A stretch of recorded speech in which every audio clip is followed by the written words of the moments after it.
The Late Night Alternative with Iain Lee on Talk Radio. We have ways of making you talk.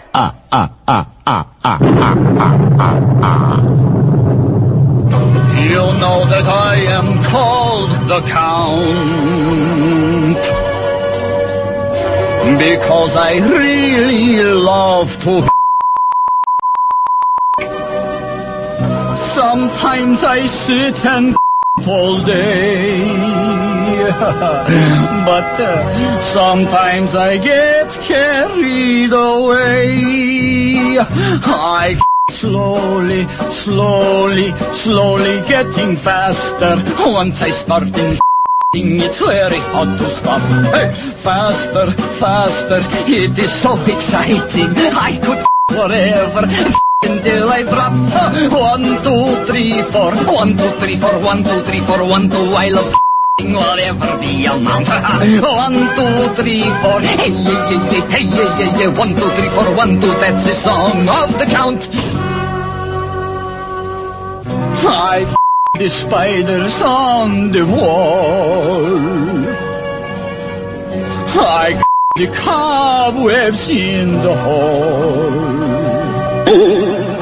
I the candles on the shelf. When I'm alone, I myself. Oh yeah, I slowly getting faster. Once I start it's very hard to stop. Faster, it is so exciting. I could forever until I drop. 1, 2, 3, 4. 1, 2, 3, 4. 1, 2, 3, 4. 1, 2. I love whatever the amount. 1, 2, 3, 4. Hey. Here we go. 1, 2, 3, 4. 1, 2. That's the song. The Count. Hey. 03444991000 is the phone number. The Late Night Alternative. My name is irrelevant tonight. My name is irrelevant tonight. I had a very strange weekend. As you will know, I was supposed to go to Blackpool at the weekend. It didn't happen for various reasons, and maybe we'll go into those a bit later on. But it means I had a weekend, an unexpected weekend at home with nothing. And boy, oh boy, I watched some awful movies. Can we talk without spoilers about the pointlessness of that Breaking Bad film? Can we, with no spoilers, but I'll give you one spoiler. There's a brilliant Dr. Hook song in there. I'll play that later on, Sharing the Night Together. Do you know that song, Kath? Would you mind sharing? It's a great song. We'll play that after 11. I love that song.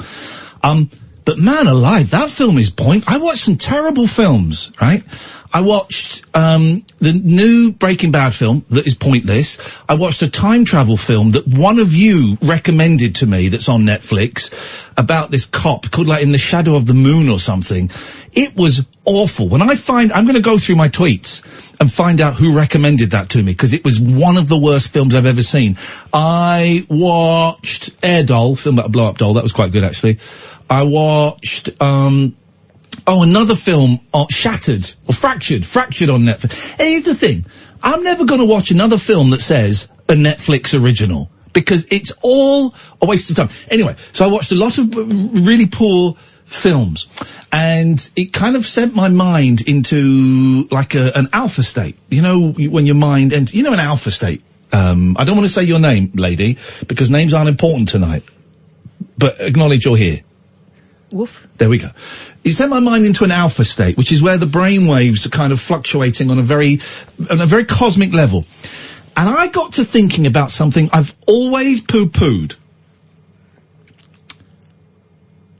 What if there is something in astrology? Hear me out. What if there is something in astrology? We know the moon affects... Is it a full moon tonight? Can we check? Yeah, I think it's a full moon. We know the moon affects the tides and women's menstrual cycles. We know that. That's a fact. It's a fact. You can't dispute it. It's a fact. Is it a full moon? October 13th. That's today pretty much. So yeah, kinda. Yesterday. Okay, but it carries over. Does it? I think it does. I think it does. If you're an astrologist, I would love to speak to you tonight. You mean an astronomer? What? An astronomer. No, they're the ones that do the fake news. I want the real stuff. 0344 499 1000. So we know the moon affects, ladies, let's say ladies' delicate blood flow. Does it really though? Yeah, it does. And I know more about it than you. I read a Wikipedia entry. And we know that the moon affects the tides. What are we made of, Catherine? And if you say bullshit, I'll be really upset. Bullshit. Water. 89% of people, 89% of our bodies is water. Is water. 89%. 4% is air. That leaves 7% is fire. Flesh. It's going to be one of those shows. 7% is flesh, blood, dingus, VJ, all of those things, right? So, if the moon is affecting the tides, the moon is affecting the humans, right? Well, if the moon is affecting the humans, why not Uranus? I'm talking about the planet, and I'm not smirking, because I've now reached a high level of consciousness around this. So the planet, it just hit me this weekend, right? You're saying that your mood is influenced by heavenly bodies? To a certain extent, yes, but actually it's bigger than that. Oh.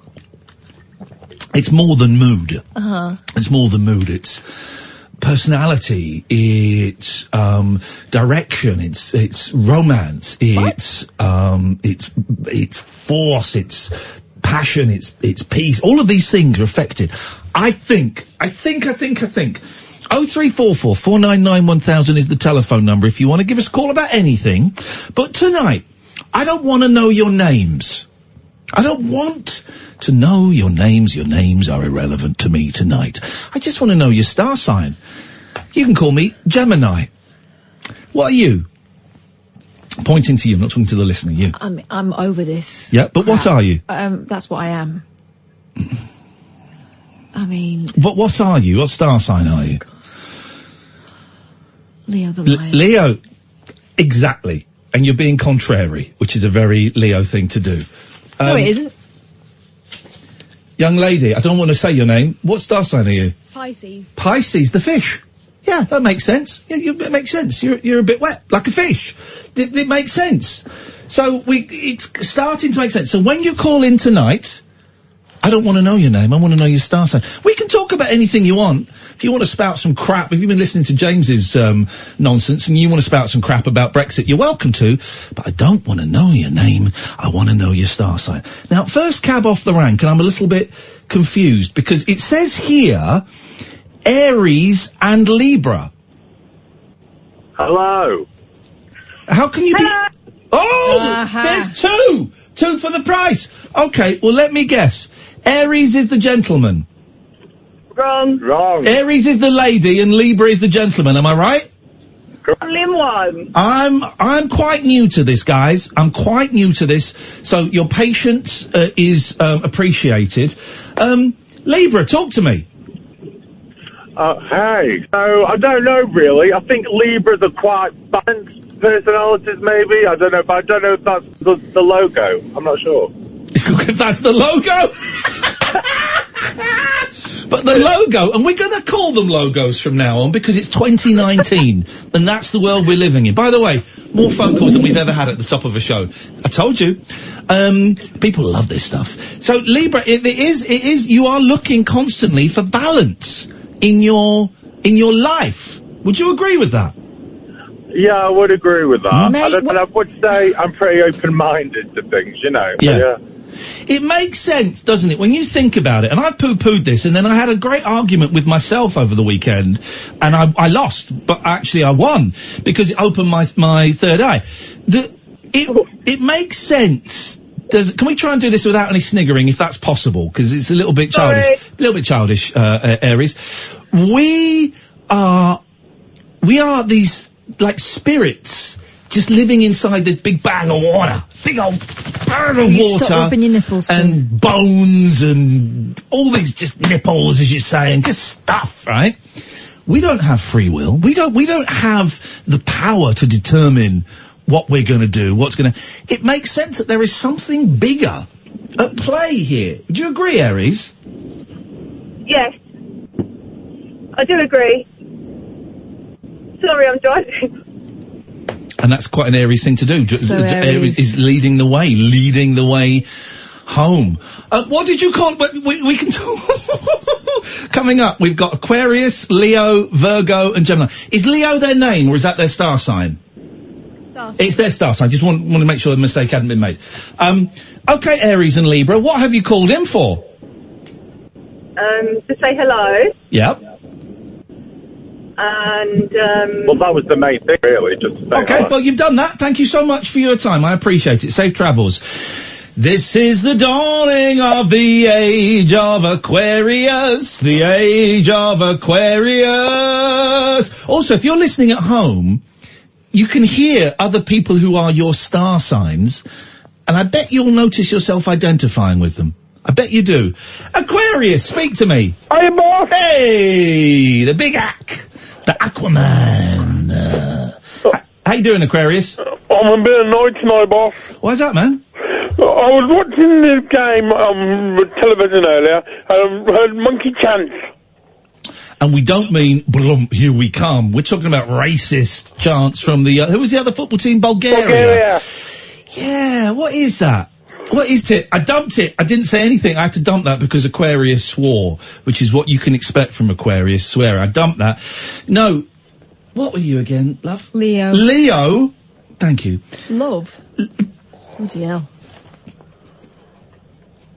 Well, there was Monkey Chance from the Bulgarians affecting the England team. I had to stop the game twice. Leo pointed this out to me, earlier on. What is that about in 2019? I thought the idea was to get racism out of football, not maintain it. Yeah, that's horrendous. I have nothing to say on that, Aquarius. That's just horrendous. It's 2019. And I have to dump that again, Aquarius. If you swear one more time, I'm going to cut you off. That's 2 dumps I've done on you, and it's not because I said Leo's name. It's because you swore. I didn't say anything. Yeah, shut your face. We were just watching this awful programme. What was it called, Leo? Was it called Sex Test? It's called Sex... Let me check. That's what it was. Is this thing, right, where these kids, and by kids I mean like 19, 20, they were no older than 23, were going to a sex clinic to be checked for the dibs and dabs. See if they had any... is it STIs or STDs now? STIs. Mm-hmm. And they were going for blood tests, and they were having things shoved down... The sex clinic. Things shoved down their penises and down their swipes and all of this stuff. And they kind of turned it into an episode of X Factor. So they're all sat in like this living room that's like a Big Brother style living room. Then they get called in, and the doctor go, well, Steve, we tested your bloods and we swiped everything. The blood tests were for HIV and for syphilis. The HIV results are negative. Hang on. You can do this better. Go on, have you got music? I'm going to put Snow Patrol on. Oh, hang on, I got that. Whack it on. I'll do it. Go on. Well, Stephen, thank you for coming in today to be tested. We're giving you the thorough once-over. We've tested you for gonorrhea, and for chlamydia, and for rectal warts. I can tell you now that you have not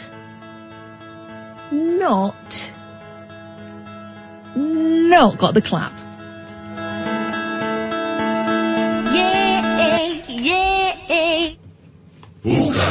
That's what they were doing before. And that was it.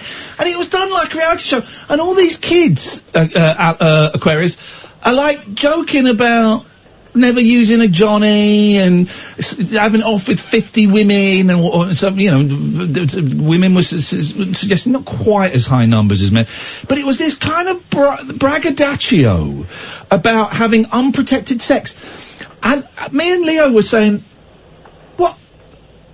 what happened to the whole AIDS thing in the 80s? Now listen, I know that AIDS in the 80s, obviously we grew up then, we saw all the adverts in the 80s and 90s, it was, you were going to die. I know now if you get HIV,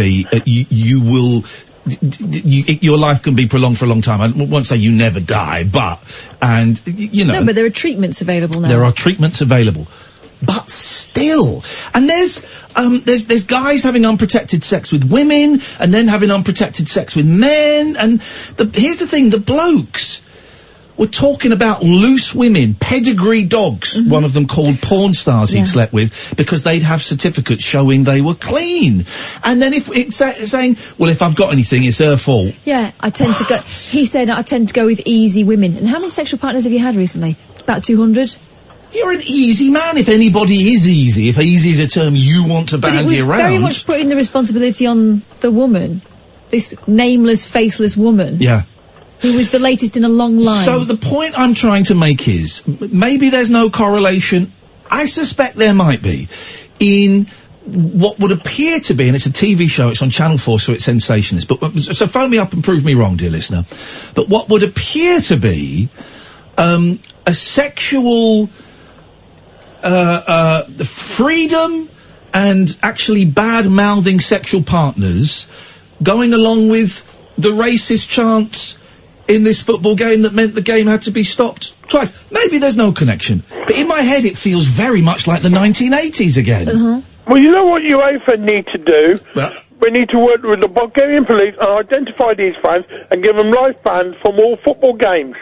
Are we talking about the sex clinic again, or...? No, the football match. Right. Thank you very much indeed, Aquarius. We want to know your star signs tonight, if you've ever... You're right, I think you're onto something there. Yeah. It's all about the self, and everyone else is just an accessory to you. Yeah. Yeah. Could be. There could be. It just feels very late 70s, early 80s. Again, the gentlemen in this programme, I use that term very hesitantly, they didn't quite call their partners slags. But they might as well have done for what they were saying. I suspect because they were on telly. Yeah. It was really an unpleasant watch.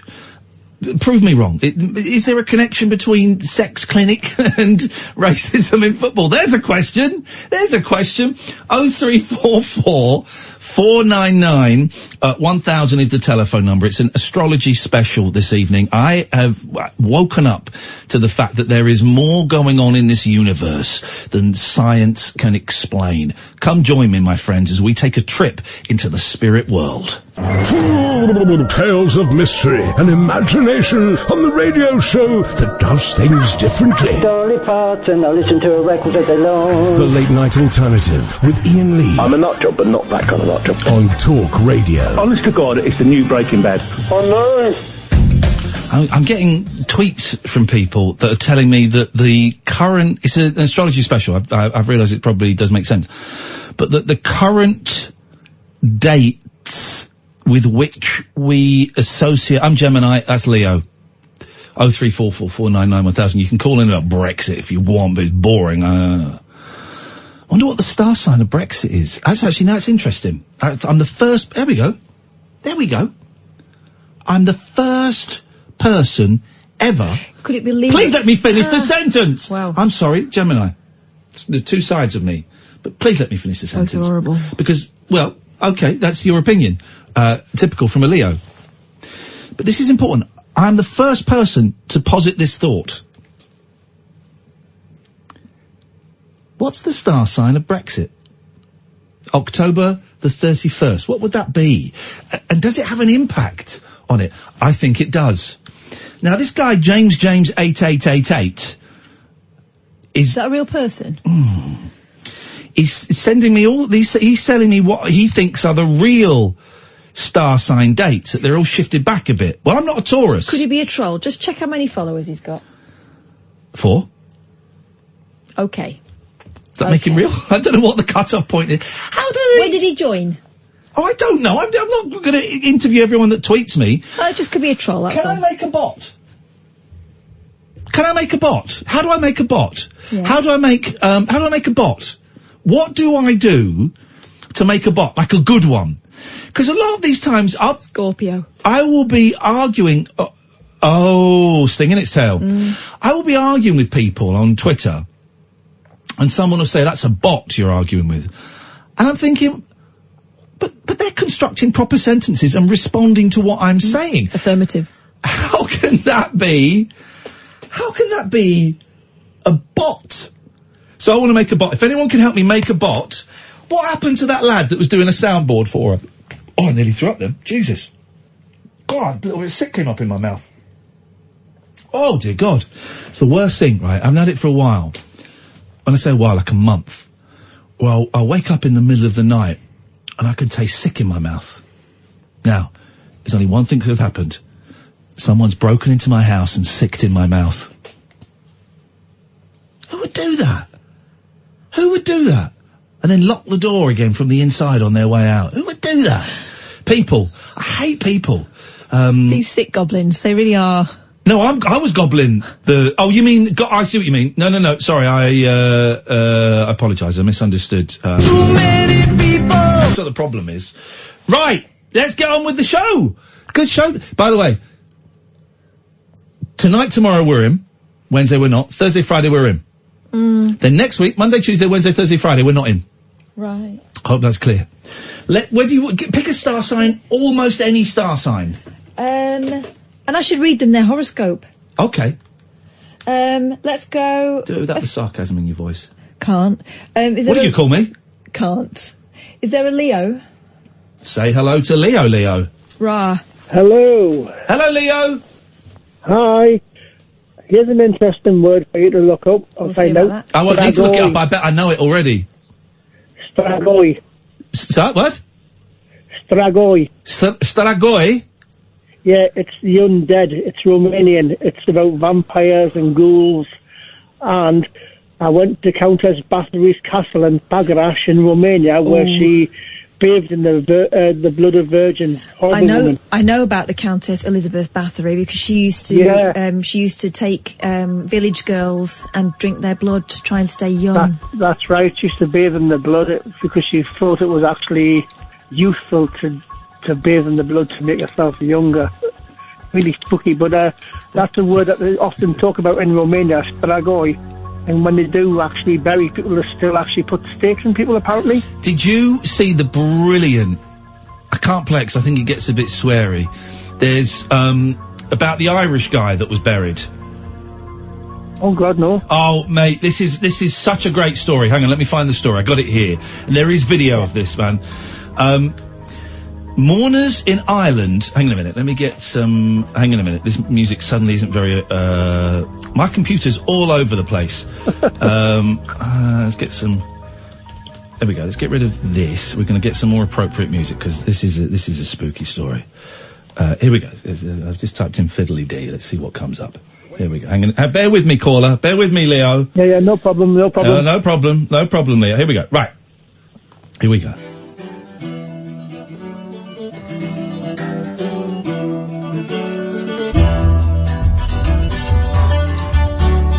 There we go. It's about an Irish funeral. Oh, that was fresh. Where did that go? Come back. There we go. Mourners in Ireland couldn't... the internet. Mourners in Ireland couldn't believe it when they heard a voice beyond the grave at a local man's funeral. Those who attended the funeral of Irish Defence Force veteran Shay Bradley on Saturday in Kilmanagh, Leinster... What? Couldn't believe it when he started speaking to them from his coffin. As they watched... As they watched his coffin being buried, his voice could be heard shouting, Hello! Let me out! Hang on.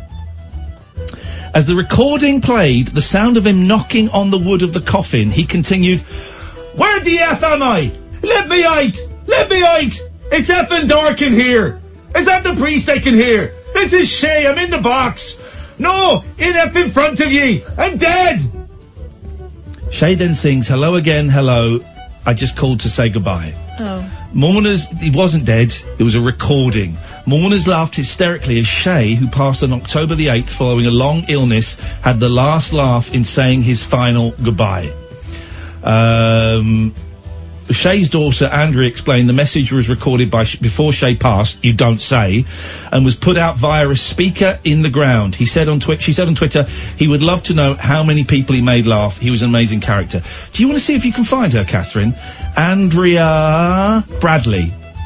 Could be her last name. And maybe she's changed her last name, but certainly start with Andrea Bradley. See if she'll come on and have a chat about it. Although I bet she'll be on this morning for £1,000. Mm-hmm. So there you go, Leo. It does happen. Yeah, that was an amazing story. One more thing before I leave. Yes, sir. Where does the word lunatic come from as in lunatic asylum, as in the moon? Lunar surface? You just answered your question. Yeah. Because people thought that the moon would drive you mad.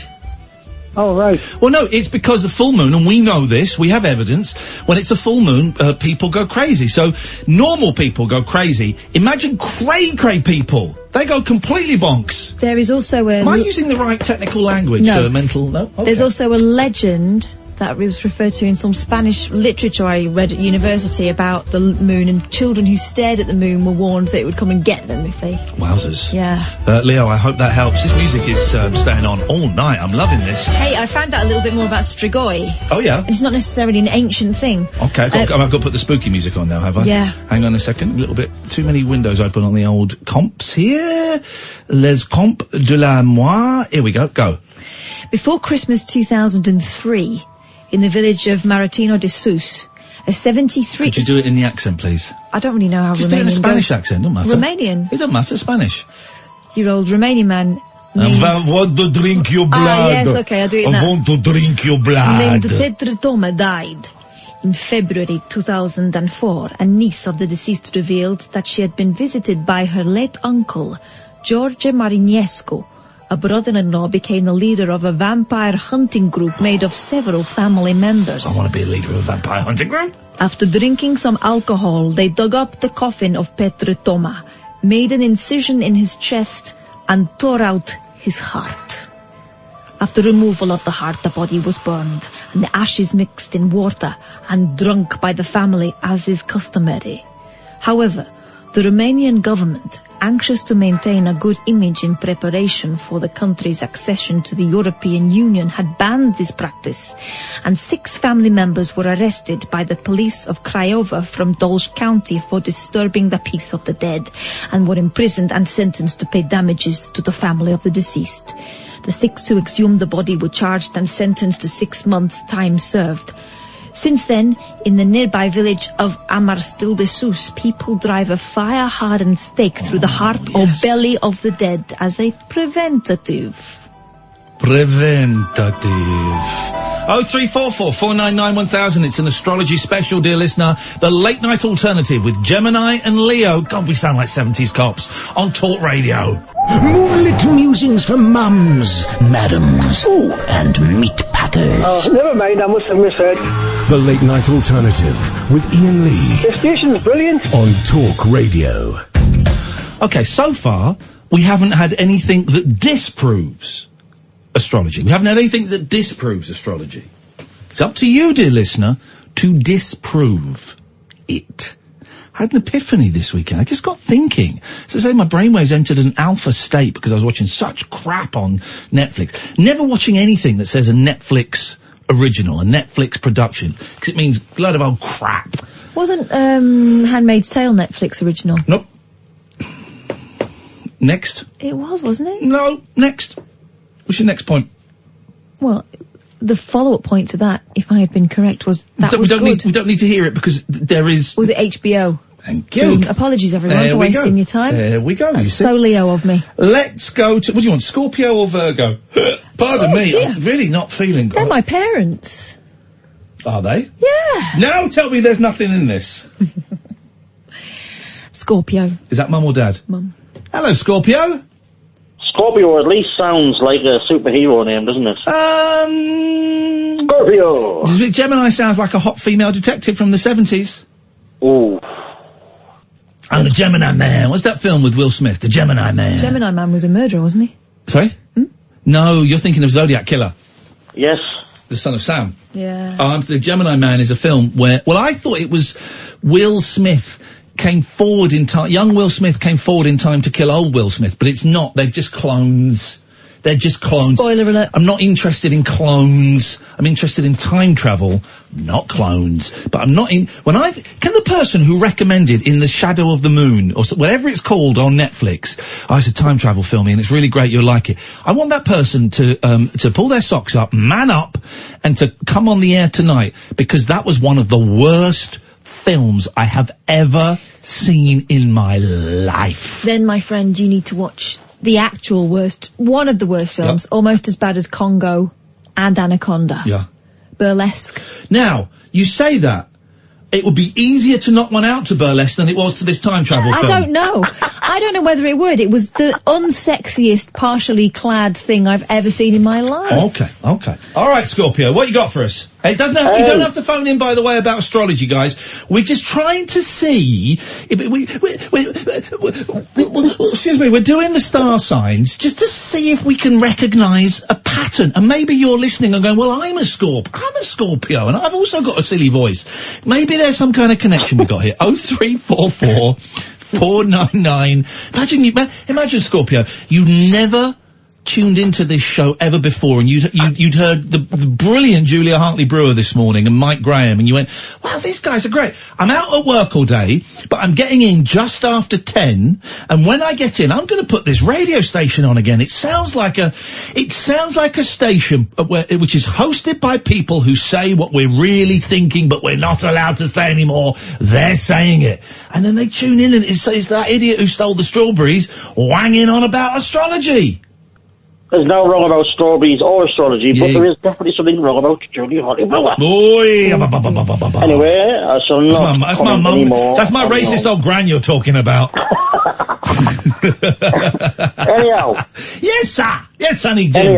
Anyhow. I am going to recommend something on Netflix, but it's not a Netflix production. And it's called The Code. I bet it's crap.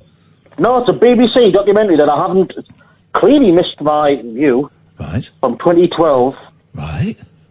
And it's about numbers and how numbers rule everything. Maths. And, like, I'm crap at maths, so I was dead impressed with it all.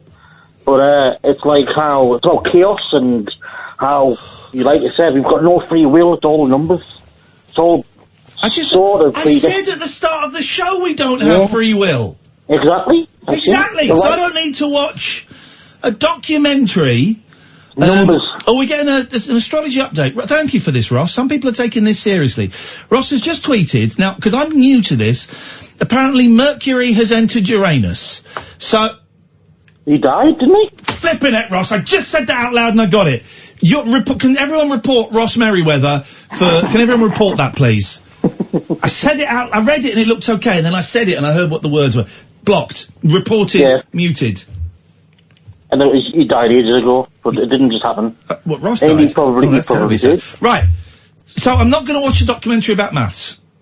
Yeah, no, really, you should. No. I think what it does is... You are guilty, because I know who this is. You are guilty of sending me... You know I don't click on tweets, right? And yet you send me the worst... On links. I don't click on links.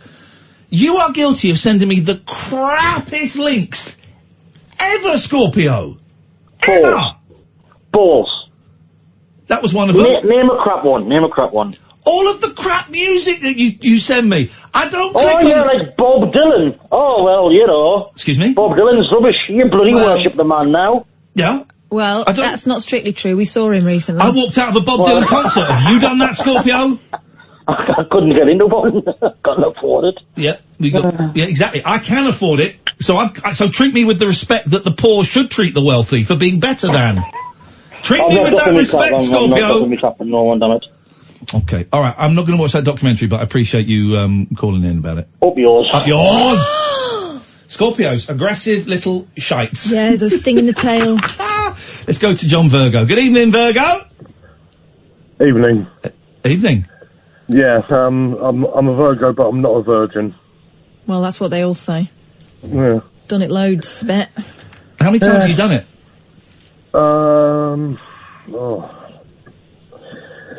A few. Okay, so That's all I'll say. Right, so what, But thrice? with someone else, how many times have you done it? Believe it or not, yes. Anyhow, Virgo is supposed to be the pessimist of the zodiac. Right. Yeah, and I'll say that's true because many times I wake up in the morning, I look in the mirror and I say to myself, "You're a fanny." You know. You're a fanny? Yeah, you know. It says here, Virgos are hard-working. Yeah. They are amazing artists. I failed my arse at school. You failed your arse? That's what he said! He failed his arse. So did I in many ways, young Virgo, so did I. Yeah, so I took it as an option, but no, I failed it. Okay, well, okay. Sorry to hear that. What else? Does it say he's a lot of fun? Oh, sorry, you're waiting for me to say Yeah. something. I'm so sorry, I thought he was... they are patient. Yeah. Patient, yeah, too patient. I'm too bloody patient, man. I'm patient. I'm too bloody patient. Hurry up. They remember everything. Yes, much to people's annoyance. God, you're a miserable Virgo, aren't you? I am. Which is a Virgo trait, being miserable. So it all ties in. Yeah, and by the way, I thought it was Ginger that entered Uranus. Thank you very much indeed. I don't even know what that means. Catherine. Yeah. No. Leo. Balls. Leo. Yes. I'd like to do a little test on you that ties in with last week's show that I forgot to pick up on. Uh-huh. Got so many windows here. I really Is need, it... really need to Is clean. it cloud? Hang on. Yeah, here we go. Let me find it. I tried to do it and there were two, I couldn't remember what order they went in. Right. So last week, Catherine and Sam, who's not here, did a little memory thing where I gave them a list of words to remember. Yeah. I have the words in front of me. Go on. Right. Okay, I see where I made the mistake. Cloud. Yep. Bicycle. Yep. Elephant. Mm-hmm. Watermelon. Mm. Cat. Mm. Egg. Mm-hmm. Mud. You've missed one. What does the egg roll down to? Jungle. No. I've interrupted. Cat, egg, rabbit. Rabbit. Mud. Bird. Yep. Jungle. Whistle. We're so near the end now. And sword. No. Who's using the computer? Who's using it? Who is using the computer? It was I thought it was a rabbit. It wasn't a rabbit. It was a... I can't remember who's using the... No. It's a turkey. Turkey. Computer. Sword.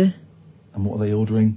Pizza. Boom, there you go. Cloud, bicycle, elephant, watermelon, cat, egg, rabbit, mud, bird, whistle, jungle, turkey, computer, sword and pizza. Well done.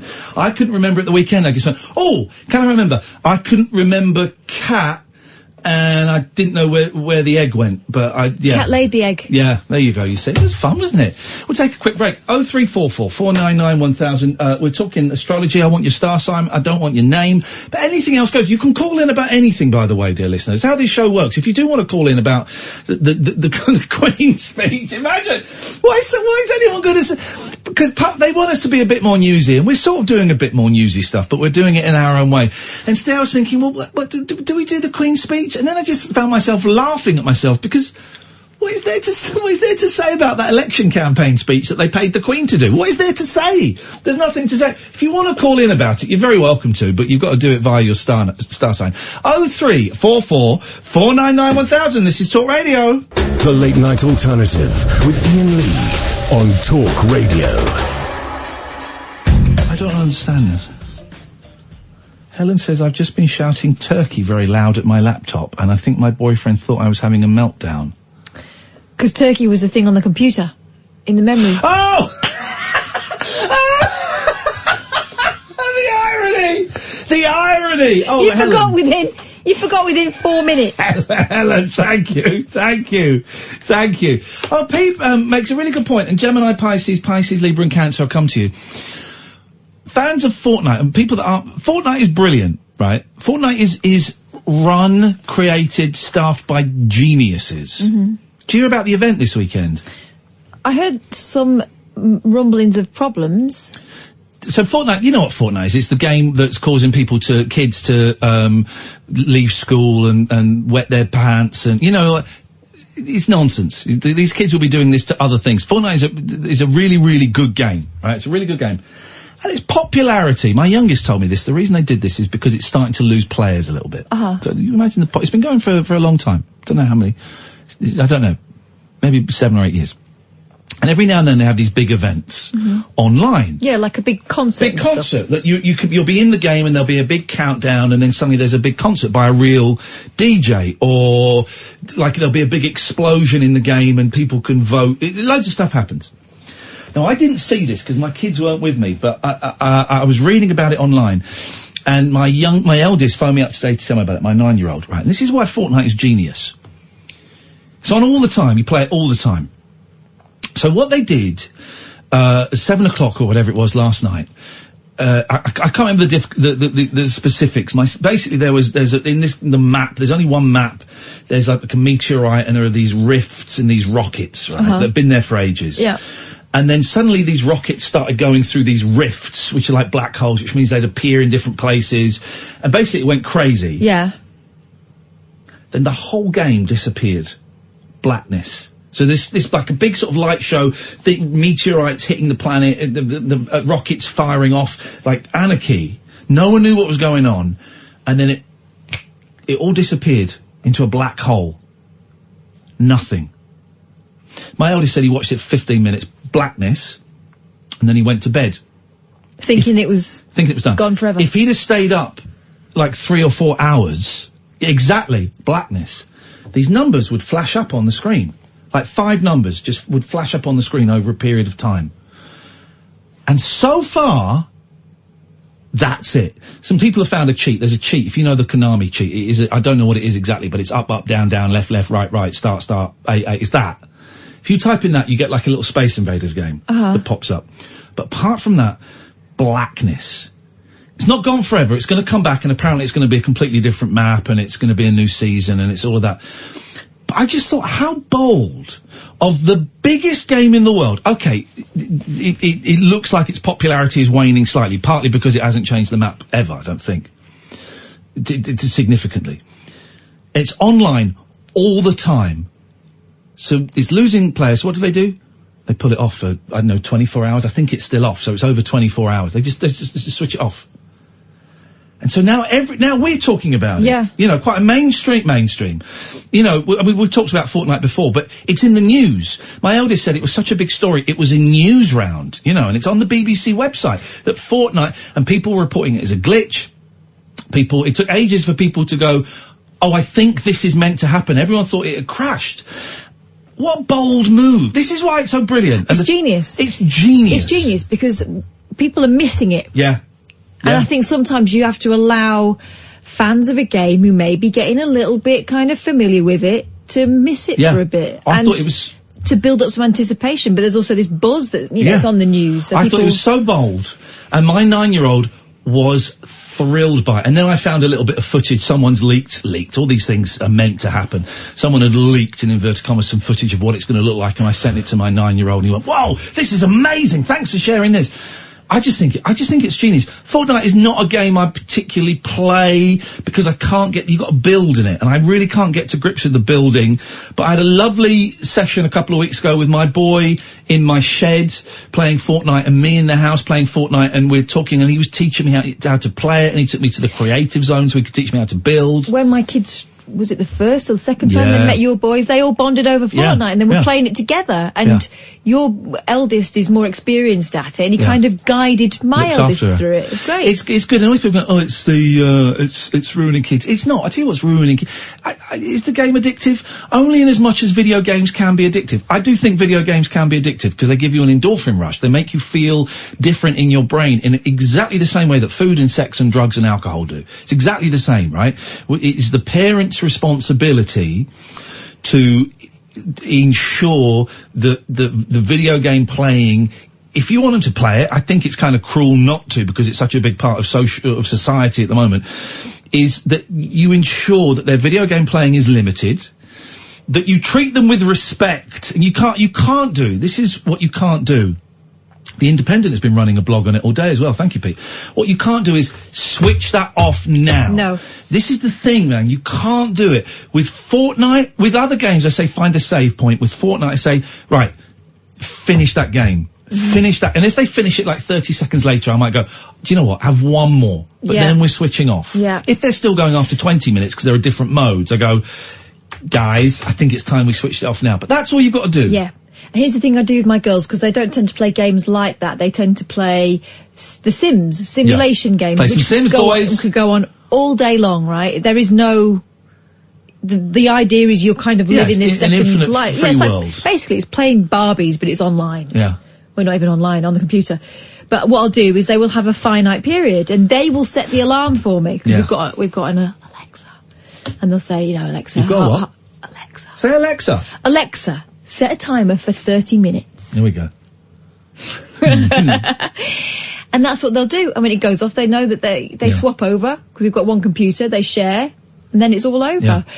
But if they're playing a game that does have, like, levels or whatever, I will tell them, right, get to a point now where you can save it, because you're coming off it, soon as. But you give them some warning, because to me it feels like throwing a board up in the air if you're halfway through a board game. Yeah. Or closing a book when they've not finished a chapter. Of course they're going to kick off about it, because they're engrossed in it. They're interested I'm in aware it. that my kids are 9 and 7, and they're really cool about, okay, we'll do one more game. I'm also aware that my nephew, who's 14, my sister is having slightly more difficult problems in as much as he doesn't want to stop. Oh, by the way, is it okay if for a week in February, my 14-year-old nephew Dylan comes in for his work experience on this show? Yeah. Yes, man! We'll get him working for us really hard. Yeah. Does that mean I can have the week off? Yeah, why the hell not? I'm having the week off. I'll give him 5 minutes training. Yeah. Do this. He'll be answering the phones, he'll be making the tea, he'll be finding us the stories, and he'll be doing all those things. Actually, that would be brilliant. It'll be wicked, wouldn't it? I thought you'd be cool with it. So Dylan's going to come in February, hopefully, for a week's works experiences. Anyway, let's take a call, because we've got loads of calls, then we'll have a quick break, and then we'll get back to them. Let's go to my mum. It's not my mum, but it's a Libra. Hello, Libra. Hello. Hello, Libra. Hello, Libra. Hello. Good evening. Good evening, Libra. You're through to Gemini and Leo. How can we help you? Well, it's really lovely to hear you becoming a spacist. And hang on, a spacist would hate space and want it to go home, wouldn't it? Yeah. No, spacists. Dirty black holes coming over here. Spacists go off into space and imagine things that are being influenced from space. But when you say go off in space, you mean go off in space in your own mind? Because I ain't going up into space, because I'd get terrible... Heard some astronauts talking today about the motion sickness training. I have terrible, terrible motion sickness. I can't even read for more than 30 seconds in a car without wanting to throw up. So I don't want to go into actual space, Libra. No, it is the space in your mind and what you're being tuned into. And I think that sounds very encouraging, because as you know, I say that everything is preordained and being influenced. And today is the first day of my 80th year and 948th month. So you're 79 today? Yesterday. Happy birthday! Oh, thank you. And yes, it's really synchronistic. It's really well into the mystic, because the astronomy. I mean, in the Bible, it's the 12 tribes of Israel, actually. Those guys. And Libra is the odd one out. Yeah, would be. Libra is the only non-human, non-bestial sign. And well, hang on, isn't it? Hang on. What about Aries? That's a ram. Yeah, well, that's a ram is an animal, but yeah, right. But I said Libra is the odd one out, and we're governed by, as I see it, by a trinity that's in the tarot cards, and that trinity is the the Lovers, which is the number 6 card. 69. And 69 is Lovers. It's just what do they call it in France? Le Soissons Neuf, 69. Yeah, but in tarot cards... Towie cards? I don't need the money, babe. Is the number 6 card. All right, so sorry, Libra. We're running out of time, Libra. What's your message for the peoples? My message is that everything is going to change for very much better. What a positive message to end on. Thank you, Libra. Cancer, Pisces, Gemini, and Cancer. 3 Cancers. Three massive C's queued up to talk to us. All right, this is interesting. How many wet fish? 2 wet fish and 3 massive C's. All coming up on Talk Radio. The Late Night Alternative with Iain Lee on Talk Radio. We have ways of making you talk.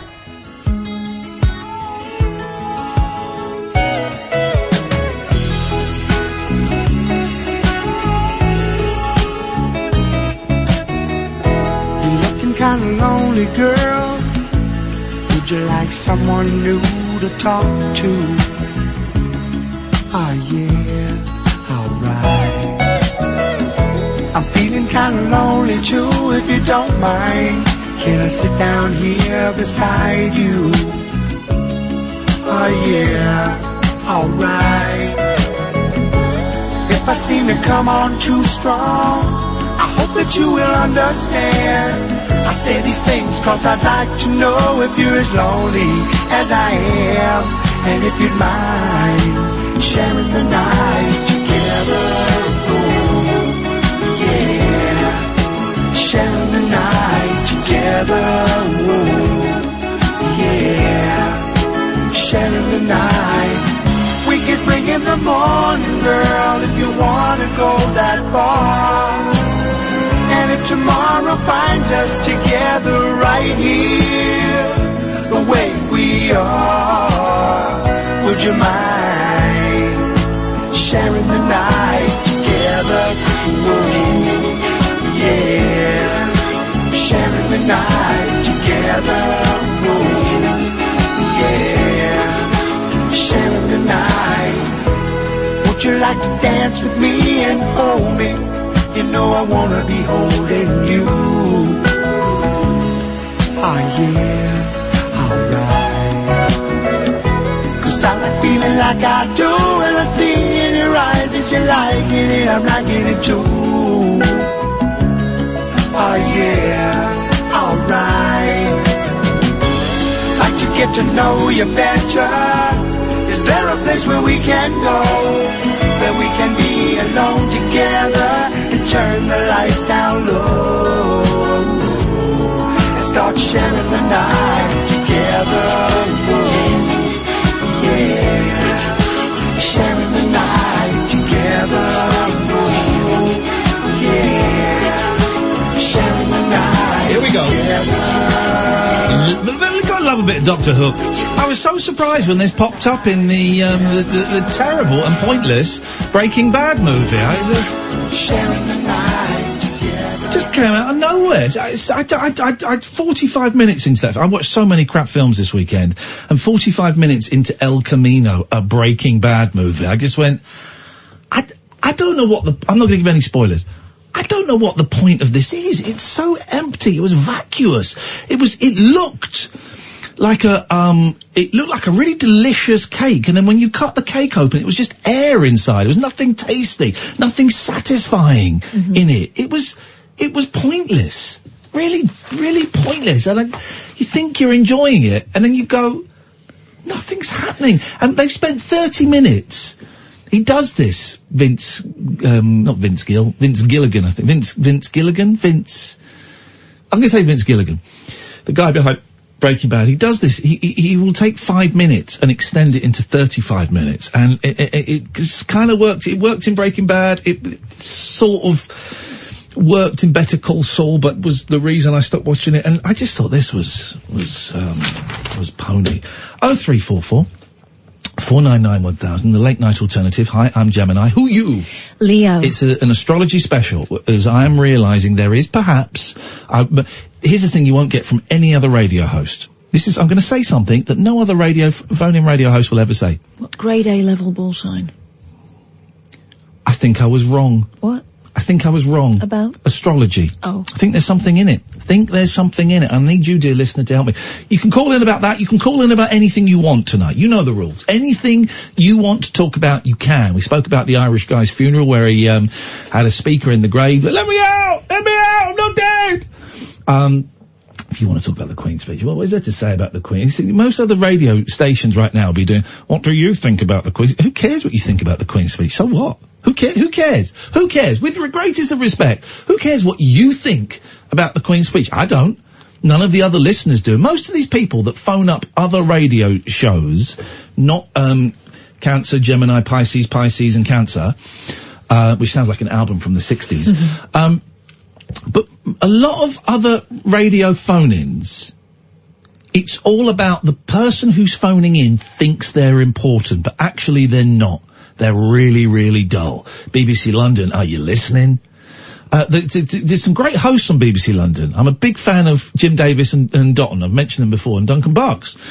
But so many of the callers, and there are some great callers actually, that's unfair to tarnish them all, but so many of them are just there because they think that my opinion is very important, so I'm going to say it, and everyone else, who cares what you think? That even sounded like one of them. Yeah, I know, exactly. Who cares what you think about the Queen's speech? Who cares? They think that they're the turn. Yeah.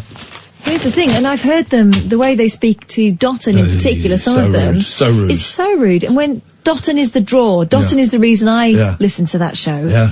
It's not to listen to you hold forth for your usual bloody too long, to be honest. Yeah. Because I kind of know what you're going to say every single time. Let's go. Now, here's the great thing. I don't know who anyone, apart from, I know who one of the Cancers is, because he's in Poctober. But let's, the others, I don't know who they are. So let's go to Gemini. Good evening, Gemini.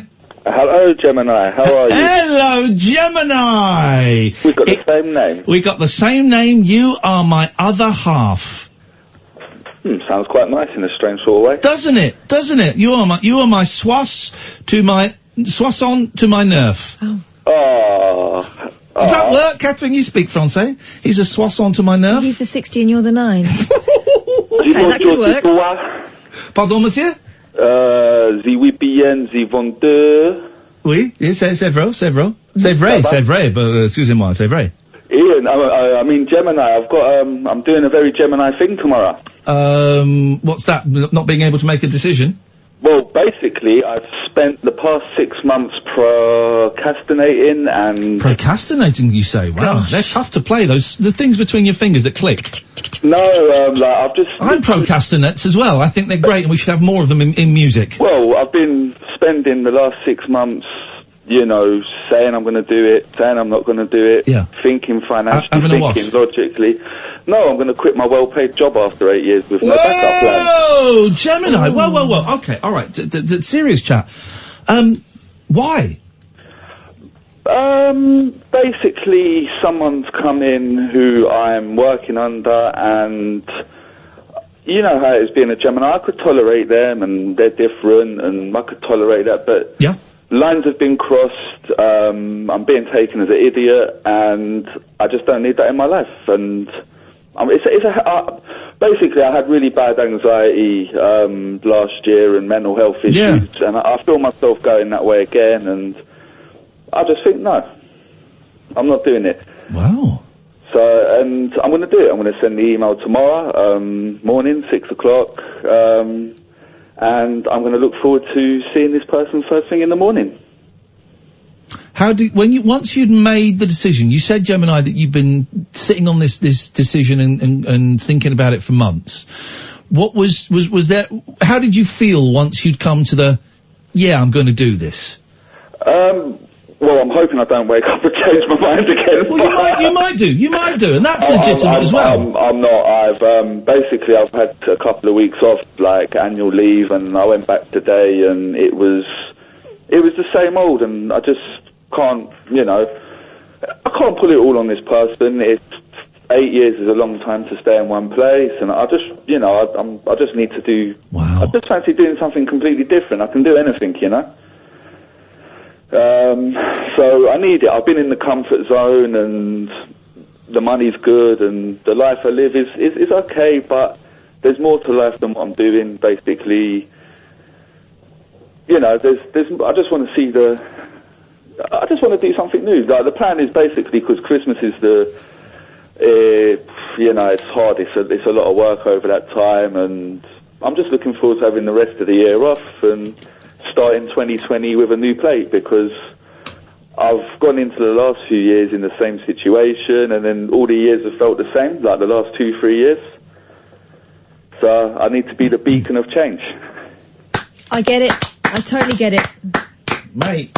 Oh, thank you. Mate, what you are saying is resonating a lot with me at the moment. In as much as I'm not going to quit this job, because it turns out my bathroom's knackered. I need to get a new bathroom because someone came in and buggered it. That's fun. Well, but the whole thing of considering, I've considered jacking it in here, right? I have. And I was kind of talking about this on Twitch at the weekend a little bit. In as much as, not because I like the people that I work with closely. There's some dickheads here, but I don't have anything to do with them. The people I work with closely, Kath and Amy and Sam and my bosses, they're all wonderful, wonderful people. But the thought of just not feeling happy, not thinking there must be something more than this. There is. And you've made that call. Well, I'm in the same boat, because my actual co-workers and a lot of the high above this person, I'm no problem, and, you know, I like them, but I think this one person has just tipped me on the edge a little bit, and I just can't agree with what they're saying. They're basically just full of doo-doo. It's Julia Hartley-Brewer. Wow, that's brilliant. Go on, Kath. I completely get it. And I remember being in a position not so long ago where I was in a job that I've been in and I was good at and I'd been in for years. And then it comes to a point where knowing that you could be there for the next 10 years becomes frightening rather than comforting. Yes. And you think, do you know what? I'm going to jump because it can't be any worse. If you're feeling froggy, leap. Yeah. Hang on a second. Just stay there. Now we're really gonna put this whole thing to the test. We're gonna put this to the test. Okay. Here we go. Here we go. This is your star sign. This is your stars for tomorrow, right? Right. For Tuesday the 15th of October, Gemini. Oh, come on! I'm gonna read this, and Kath's gonna go, oh, there's nothing in it, kid. There's nothing in it. Listen to this. It's time to rid yourself of the pessimism that has gotten the better of you of late and face your problems and challenges head on. With a more positive... Don't spoil it. Don't. You've got a cat. Think about that. Don't spoil this. Don't spoil this for me or him. Don't spoil it. With a more positive mindset, you are sure to find the solutions that you seek. You are a little confused at the moment, affected by the general chaos that reigns around you. When the chips are down, you would benefit from asking those you absolutely trust for advice. Someone who has your best interests at heart is sure to help you find a way out of your dilemmas. Tomorrow's career horoscope, right? Okay. Things are going better at work was because you made the decision to quit. And you can finally, you can finally see the back of certain problems that have been troubling you of late. You need to pay more attention to the way you manage your finances, which is true if you're going to quit your job. Yeah, I do, because, oh my God, it burns a hole in my pocket. If you need to send an email, early tomorrow AM is the time to do it. No. Yes, man! Yes, man! Catherine, explain that, Catherine. Read it again. Can't read it word for word again. Wait. Imagining that he's decided to stick it out because actually you can overcome it. But he hasn't. It's the same thing. No, but he hasn't. But he hasn't. But it would still read like it was appropriate. But why would you do that? But it would still read like it was appropriate. But he hasn't decided that. No, but if he had, it still works. But he hasn't. It works for everyone. That's what these things do. Gemini, sorry, have you decided to stay or go? go and... Okay, so imagine you decided to stay. Now read it out. Why would I do that? Read it out. I can blow your argument out of the water. Go on, Gemini. I'm not going to email them randomly and say, oh, by the way, I'm staying. They'll think I'm crazy. Yeah. See? That bit, the last bit about sending the email. Have you not got to email someone else at some point? Weemail? You said weemail. Got email. You said weemail. She said weemail. CC the relevant people and... Oh, blind CC me in, please, Gemini. I love a good blind CC. How do I do that? You look for BC... Well, you know where it says, CC? Oh, yeah. BCC. Look for BCC. That means blind CC. That means they don't know that you're sending it to me as well. All right. Nice one, man! Good luck, Gemini! I don't know your email. Ian at ianlee.com. Ian at ianlee.com, and it's all... I'll get it online. Yes, mate. Crying out loud. Do we do everything for you? Thank you, Gemini. Good luck. I love a good blind CC. I've blind CC'd you into things sometimes. Risky, because you could get the wrong slot. Yeah. The wrong slot. But I love a good BCC. I know. It's deliciously passive-aggressive, isn't it? Have you got any of that humble pie left? No, I've got some apple crumble next door. Okay, well, because you might need to eat a bit more of that humble pie. Why? Because of that, what just happened there was... Read it again and easy I can't read it word for word. Listen, mate, it works for everything. You're feeling underestimated, everyone is. You're feeling like people aren't appreciate... No, but you've thought things through and you've made a decision. Everyone's made a decision all the time. Okay, I think you're being a knob, actually. I'm not being a knob, I'm being for real. You're being quite a big knob. Bermondsey... A bid knob? Did you call me a bid knob? Yeah, I did call you a bid knob. You wanted to send a weemail, so we're quits. Bid knobs and broomsticks. I've seen that film, Big Knobs and Broomsticks. It's outrageous. Lenses, come on. Talk Radio. The Late Night Alternative with Iain Lee. On air and off the leash. On Talk Radio.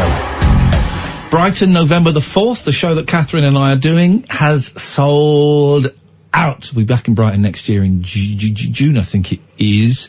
At the Comedia, we're going to be a slightly different venue, just around the corner from where we normally are. So November the 4th has sold out. Thank you. Look forward to seeing everyone there. Follow us on Twitter, because on the day, quite often people will say, I can't make it, who wants my tickets? So follow us for that. But we will be in June next year at the Comedia. If you go to the Comedia's website, you get tickets there. December the 14th, Sunday, December the 14th at 2:30, we will be doing a show at our new London venue, the Half Moon in Putney. It's a fantastic venue. And we have got about 40% of the tickets left. It's 40% of the tickets are left. So, and that is 2 months away. October, November. It's 2 months away. So that's going to sell out. It would seem, with 8 weeks to go, we've got 40% of the tickets left. That will sell out. If you go to iainlee.com/event, IAINLEE.com/event, you can get tickets for that show there.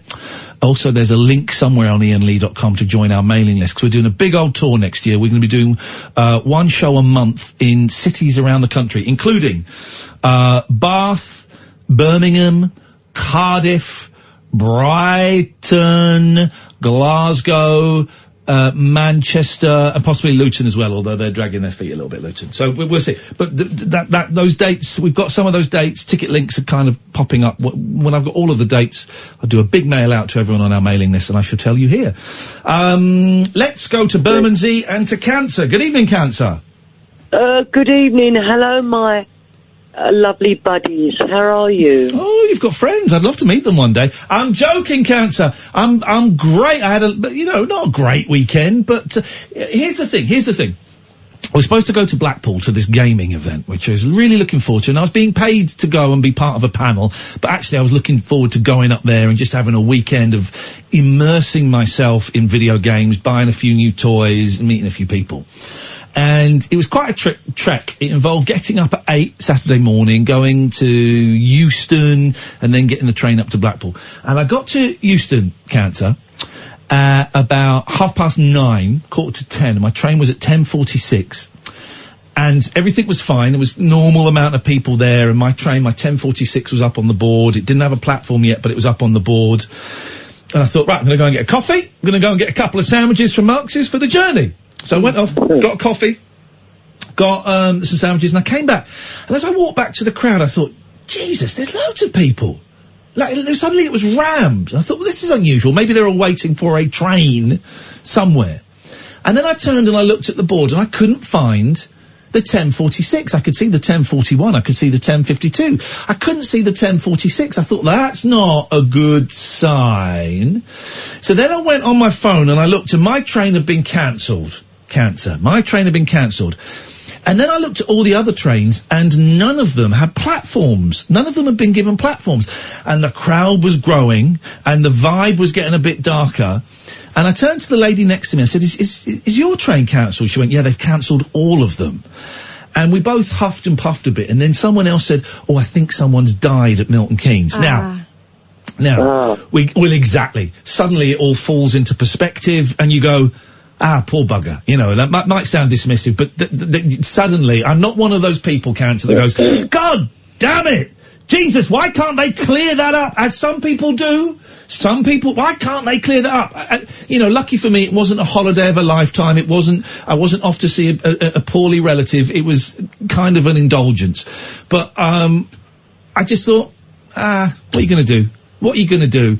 And I tried to get a train from somewhere else and I couldn't. And then they said that all trains were going to be, they wouldn't be leaving until about 2 o'clock and that there would be delays anyway. And I needed to be there at 3:30. And I thought, I'm going to go back to bed. I'm going to go home and go back to bed. And I had to email the people that had booked me to say, I'm just not going to make it. I'm really sorry. But, someone, and of course, when you hear an announcement of trains are cancelled because someone has died, the first thought, and probably the correct thought, is someone has taken their own life. You imagine, or someone has at least fallen on a track, as opposed to someone having a heart attack on a platform. You have to think, someone has fallen on a track, deliberate or not. Horrendous for them, horrendous for the driver, for the other passengers, for their family, and there's just no point in getting angry, is there? You can't help but think of poor souls involved in that, and however, they might be involved. Just got to write it off and go home. I felt for a while, not the whole day, I felt terrible for that family. Just thinking, my God, we're all wafer thin away from tragedy in our lives, really. So this weekend I think that's partly why I was a little bit depressed this weekend, because it did get me thinking about mortality and how wafer thin this existence is. Do you know what I mean, Leo? Yes, You're Cancer, she's Leo. I do know what you mean. Thank you, Leo. I do know what you mean, and I think the same about, being stuck in traffic these days. After that car crash, I can get angry in traffic, but I can never sit and curse, and it passes pretty quickly, and you see an ambulance rushing past, you go, oh, okay. Virgo? Is it Virgo, by the way? Who? Are you Virgo? Who's she talking to? You, I think. You. No, I'm Gemini. Virgo? Why would she be calling Gemini sorry. Virgo? Yes, Cancer. Sorry, I thought you was Gemini. I'm Gemini, Cancer. Sorry, my lovely. This is like the best singles night ever. What's your sign? Go on, Cancer, go on. What I would like to say is, how you was talking, I actually totally understand actually where you're coming from, yeah? And all I'm going to say is that everything in life, the simplest things in life are the most precious things in life. And all I'm going to say this is that life is for living. Name of the game? Love is for giving. Life is for living. Love is for giving. Like that programme we were watching before we came in, Kath. What was it, Sex Clinic? Well, no. They were giving too much love. Yeah. Have you seen that, Cancer? Yes, I have. Oh, it's terrible. Can I just say something, my lovely? Go on. I actually thought that you was a Scorpio.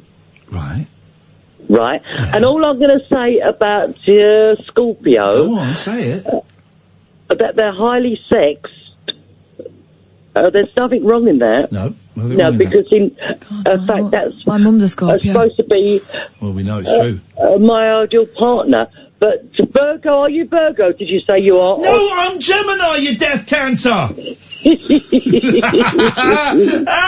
love you. What a great Gemini, sentence. I love you, love you, love you. We love you long time, Cancer. I love you too, my lovelies. Thank you. Goodbye. I love Cancer. Not the disease, obviously. It's a tragic thing, but I love Cancer there. Let's take a break. Take a trip into the alternate reality of late night radio. I think I'm in something like the Matrix, and so are you. The Late Night Alternative. Hello, hello. With Iain Lee. Is there anybody out there? On Talk Radio. Hello. I get to see all the tweets for @Talk Radio in front of me on the screen. And you don't see them, Kath, unless you're sat here. And there's, throughout this show, Monday to Friday, 10 o'clock at night till 1 in the morning, people are still tweeting and retweeting to, I'm not going to name names, let's just say other shows that are earlier in the day. Yeah. Let me just read you one that's tweeted by someone. And they're all very angry. This only advisory rubbish is just a distraction. It was voted into law by parliamentary majority after the referendum with no deal as default. So to use their dreadful analogy of house buying, they have exchanged contracts with the public. Must obey the law.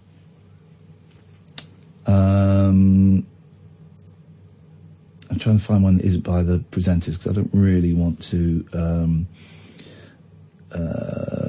His eyes look like he's been taking hallucinogenics. #numbskull.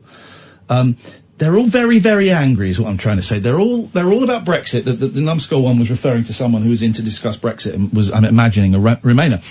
They're all very, very angry, and they're all about Brexit. They're all about Brexit, and I don't get why people are so angry. I don't get the anger. I get part of it comes from people in this profession stirring up. You need to be angry about this. It comes from some politicians as well. You need to be angry about this. But that anger is really dangerous. It's really dangerous. It's thoroughly unpleasant. There's anger on both sides. It's just that this station is throughout the day. If you've not heard it, you may be unaware that this station is quite right-wing. From sort of just right of centre to actually, I would say, quite far right to me implies like Nazis and stuff like that. I don't think anyone here is a Nazi. I don't think anyone goes that far. You listeners may disagree, but you know, from just right of centre to fairly right wing. Too conservative with a big C. Yeah. Definitely. And I would suggest that there is a little bit of bubbling racism going on in some of the shows as well, sometimes very cleverly hidden, very, very, sometimes not so cleverly hidden, as Ofcom will prove, but very cleverly hidden. But everyone is just so angry. Imagine texting, several hours after a show has been on. Yeah. Your fury at this thing. My theory? Yeah. Powerlessness. Yeah. A sense of powerlessness. They're shouting into the ether. Some people online the weekend were saying they stopped listening to me since the show became political. Wow. Isn't it? Hilarious. I went on Digital Spy for the first time in months. Stopped listening since Iain became political. Wow. I refuse to listen because he calls all leavers idiots. No. And he's lost 50% of his audience at least. Then some wag went, well, there's still 48.2% listening. But also it's not true. But also what an idiotic thing to say. Yeah, it's not true. I've not called all leavers idiots at all. And the show hasn't gone political. We've done little... I've talked about stuff that's upset me, and we've had little maximum 2.5 minute videos that we've put up to try and advertise the show. Yeah. But that's it. What I would say is that the show isn't political. It's more about society. Yeah. It's about living in this particular time, in this particular group of countries. Yeah. That's what this country's about. This show. The show is about. Yeah. So that really surprised me. And I voted Remain. And at no point have I got angry that the vote didn't go my way. And it's always assumed that Ramona's, you lost, get over it. Well, I kind of got over it that morning. Also, have you noticed how the language has changed from Ramona, like you got beaten and they're moaning about it, to Romaniacs. Yeah. So suddenly you become a little bit more Called dangerous. the Romaniacs. The Animaniacs. Was that with the mice in? There was one with mice in. Anyway. Yeah, I think that was an MGM cartoon, wasn't it? The Animaniacs. Something. They were a bit like the Three Stooges. Maybe. But I don't get this anger. I find this anger very unpleasant. And I see it every night. And I don't really reference it very often, but I see it every night. And it pops up on my Twitter feed from time to time, the anger, but not really. But I just see this, and this is real anger. And some of the texts that come in that I see to this station are overtly racist, are overtly threatening physical violence to politicians or whatever. And this anger is kind of perpetuated. There's this Donald Trump video. Now, I don't know how, some of you will have seen it, the animation. I don't know how involved he is with this video, but it was certainly shown, I believe, at a pro-Trump rally at one of his resorts. So one would have to assume that it is tacitly at least had a thumbs up from him, that it's been played at a pro-Trump rally in one of his resorts.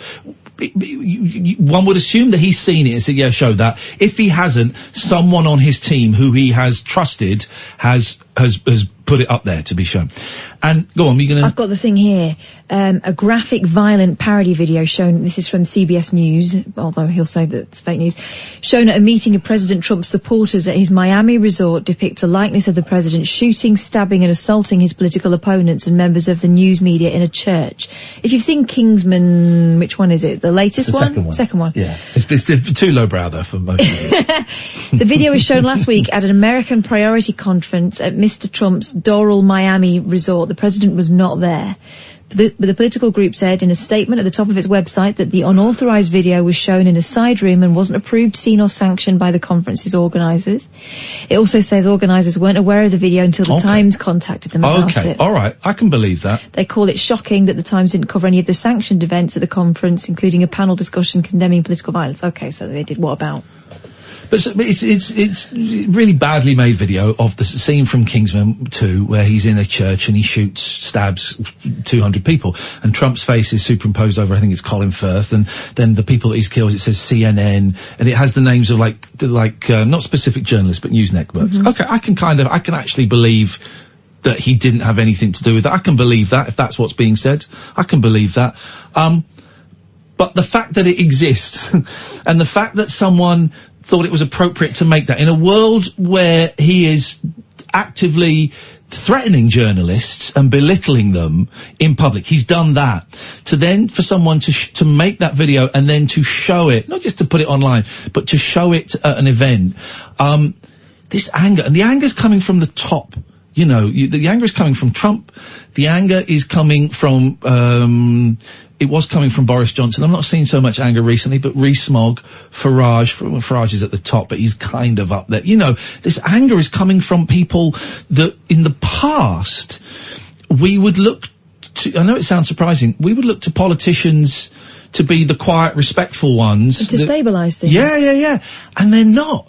They're stirring this huge pot of shit. They are stirring it worse and worse and worse. And this anger, I don't think there's any way you can put the genie back in the lamp anymore with this. The vitriol on Twitter, the president, the lies from Boris Johnson, you can't go back from that. It takes decades, 2 decades, 20 years to walk back from that. It's a tough thing to do. And it's a brave person that comes in and says, do you know what? The last 5-6 years have been lousy. We have behaved terribly. You have behaved terribly, but we have set a bad example. We're gonna just bring everything back down to quiet. When John Major is being seen as the good guy, not necessarily in the court cases he's doing and trying to stop Brexit, not necessarily in that, but just in the respectful way he's handling himself. When John Major, person I didn't really agree with anything that he did, But he's coming across as the respectful voice of reason. Did you see the backlash that Ellen DeGeneres got for sitting next to sitting next to Bush? Yeah. And suggesting that she can be friends with people she doesn't agree with. Yeah. She got backlash from people who'd been anti-war, who were saying, but you're letting down every single LGBTQ He voted against gay marriage. Yeah. He didn't want gay marriage. You're letting your community down. Yeah. And she's saying that this sort of division isn't going to get us anywhere. And people shouted her down for that. On a slightly smaller scale, I've said this before, I really like Iain Dale. I disagree with almost everything he stands for, right? Almost everything he stands for politically. I think he's got an oil painting of Margaret Thatcher over his dining table. Yeah, he's mentioned that. Very pro-Brexit. Very pro-Brexit. But I really like him a lot as a guy. I don't know him that well. I've had a coffee with him, and I would see him from time to time at Good Morning Britain, because he would go in and do the papers, and I'd always go in and sit down and go, all right, Iain, how's it going? How's LBC? How's your new show? What do you think of Eddie Mair taking her? And we'd have a chat, and I get on with him really well, and I like him, and we DM each other. I don't listen to his show that often now because of the time that we're in at work now. But if I hear a bit of his show that's good or funny, I'll send him a little DM and say, oh, that was brilliant, man. I really enjoyed that. Really. You know, we can get on with people that we are diametrically opposed to. Yeah, there are people in my family who have got views that I think are terrible. Yeah. Terrible. Just don't talk about that. Yeah. When it comes down to it, day-to-day life won't make any difference what they think, what I think. You know, unless they were walking up and down, flipping goose-stepping with a swastika on. I mean, whatever happened to the great British tradition of tutting and thinking, what a knob, and then cracking on? It's a funny old world. I don't know what's going on. No anger here, guys. It's partly I tell you where it's partly come from as well. The BBC to blame. In as much as, and we've played that game a little bit, and it can be done beautifully, but it was overdone, and it's kind of killed it for the moment. That thing of you have a story and you get two opposing views into the studio to argue about it. And quite often the opposing views will be, you know, let's say global warming. You will have a scientist who has written a 5,000-page thesis on how global warming could possibly be affected by man. And on the other side, you'll get like a tub of margarine. You know, you'll get something that's irrelevant to it. A bloke who's watched some documentaries on YouTube. A tub of margarine that can shout really loudly. We did it with the Christian Concern, you know, this really serious story about a guy that was rightfully booted out of being a gardener in a prison for sex offenders because he preached when he wasn't there to preach, and we got this Christian Concern. We see this tiny little group that represent very, very few Christians. We didn't need to. We got them on because they were going to be gobshites, and they were. We got them on because they were the ones they were representing funding him. his but legal case. We didn't need to talk to. We didn't need to. And also, when I got the boot, they didn't get. There was a piece on Radio 4 on feedback.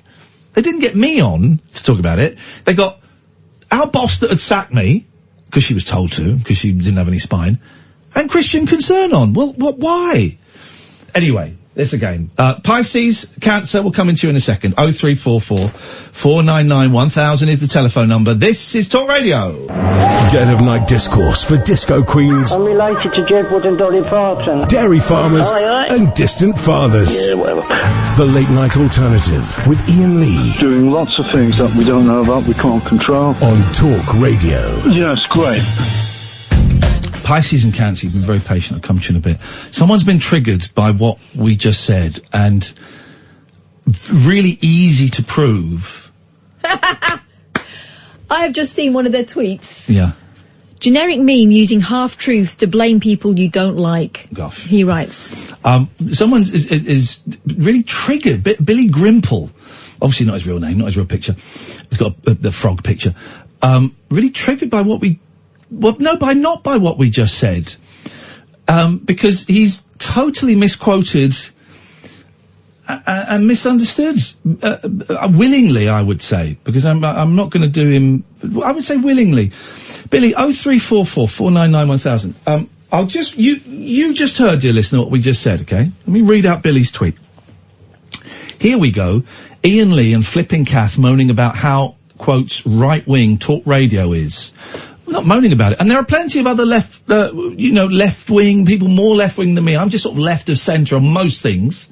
Maybe go a little bit further to the left on some things, a little bit right on some things, the older I get. But Daryl Morris is pretty left of centre. I think it would be safe to say he's on After Us. Matthew Wright, surprisingly, despite being a knobhead, he's kind of a little bit left of centre. So it's not all. I wasn't moaning about it. I was saying, moaning about how right-wing talk radio is from centre-right to far-right. I didn't say it was far-right. I really was struggling, if you were listening, Billy, to get that. I kind of said that, then said no, not far-right. I was really struggling to get the right terminology, so that's wrong. He has no problem taking the paycheck, does he? Of course I don't, because it's my job. It's my job, and I'm more than happy to be, I could be snarky here and say, I'm more than happy to be a voice of reason on the station. I could do that, Billy, but that's snarky.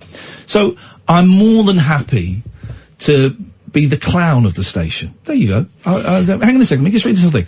I'm more than happy to be the clown of the station, the jester, the joker. I'm more than happy to fulfil that role. So I have no problem taking the paycheck. No, got to get a new bathroom, because my bathroom's knackered. I got mortgage. I said, no, it's my job. Of course I take my job. Constantly conflates people who voted Leave with the right wing. Well, that's not true. Although, it could be argued that the really hard, the people that want a hard Brexit are right wing.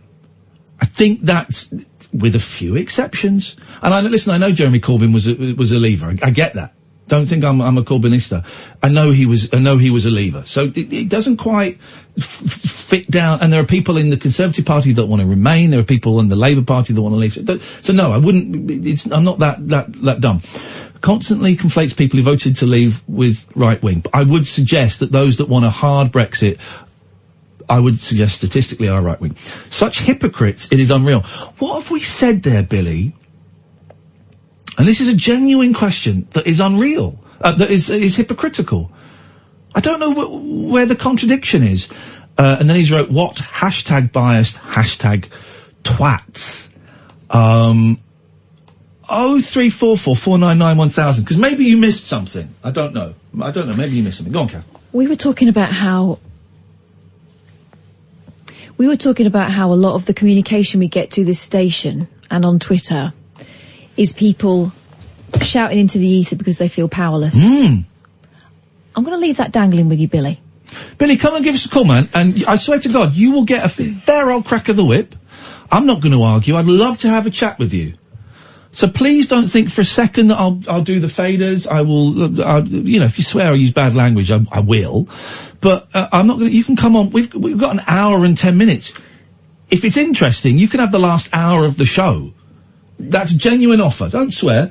Don't be libelous. But that's it. If you're interested, you can have the last hour of the show. He won't know, because his name isn't Billy. That certainly isn't his picture. He wouldn't stand by that tweet if you put it in front of his boss. Yeah. We don't know. Let's give him the benefit of the doubt. I doubt it. I doubt it. Jason has texted in. Ian, if you're snarky, is Kath Hutch. I like that. Let's go to Cancer. Let's go to Pisces. Good evening, Mr. Lee. Good evening, Catherine. We've gone to Cancer. Good evening. Are you eating? Yeah, because I've had to cook the meal while I was waiting. Okay, well, we'll wait for you to finish eating. Let's go to Cancer. Good evening, Cancer. In Port Talbot. Hello. Hello, Cancer. Hello. I was trying to think, because you're talking politics now, which I didn't ring up to talk about. What did you ring up to talk about then? Well, I rung up. I'm getting a little bit confused now. Oh, Jesus Christ. Typical Cancer. Jesus Christ. Typical Cancer. Pisces has put the phone down, by the way. Pardon? Pisces has put the phone down. Don't get confused. What have you called in about? What's his name? Skinner. Well, Dave Skinner, that I used to work with? The director? No. Frank Skinner, the comedian? He kicked off me out the Commons, this morning, didn't he? Literally no idea. Dave, the guy, the Labour Party guy that left before the Queen's speech. Going to say Frank Skinner. No, what is his name? I saw a video of him the other day. David Dennis Skinner. Dennis Skinner, thank you. Dennis Skinner. Dennis Skinner, thank you, Catherine. Yes. Yes. He kicks off now and again. in Parliament. Loves it. Right, and the point is, Cancer. Either way that you go, leave or not leave, I don't care anymore. That's why I like listening to your show. But right, apparently... Yes? What did you call him for, Cancer? The Cancer crab is the most important... crab in all the crabs. King of crabs. Horoscopes that you can have. Well, you would say that. I would say it's one of the Gemini twins. Typical I'm not Cancer. saying which one. Typical Cancer I have. attitude. I've read it.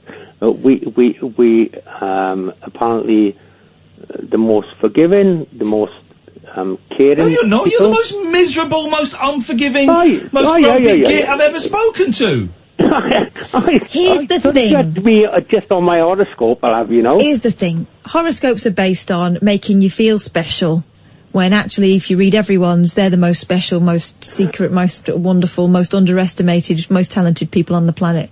Because that's why horoscopes are popular. They make you feel special and looked after, and like your life isn't wholly in your hands. Well, apparently, Catherine, when my partner, she said to me a couple of years ago, right, look at your Chinese horoscope. Oh. Oh, yes, sir. Yes, sir. Don't laugh. Yes, sir. Oh, sorry, I thought you were laughing, sorry. Right, I'm not going to give my... Did anybody find out your PIN number? Your pass, because I'm not going to give my pass, but I'm going to tell you my date of birth. It's not my PIN number. No. Anyway, so nobody on air can find my password number out. But my date of birth is 1967. Right. Yes, sir. Go on. Yes. Google that now. Yes. What? Yes, sir. Yes, sir. What, Google your PIN number? No. When it comes up, and the girl... no. Okay. Sheep. Yep. See, stereotypical. Yes. Oh, I knew you was Welsh. Okay. Literally no idea what you're talking about tonight, Cancer. Thanks. When you do your date of birth on a Chinese horoscope, yes, you know you got like the Chinese horoscope is nonsense. It's nonsense. Well, it is nonsense. Yeah, exactly. I'm not getting involved in that. It's communist nonsense. I will not support a communist regime. Well, you were talking about these. I know Virgo, Cancer. Yeah, the horoscope, the British horoscope is real. British. The Chinese horoscope is made up communist nonsense. Send it back. Oh, charming. Yeah, thanks for your call. Let's go to Pisces. The British. Yes, Pisces, come on. Good evening, Ian. Look at the attitude. Once again. Good evening once again. I hope you're enjoying your delicious meal. Well, it's okay. Can you tell me about Pisces? What's the stuff? What's Yeah, the they're miserable pains in the arse that make up stuff.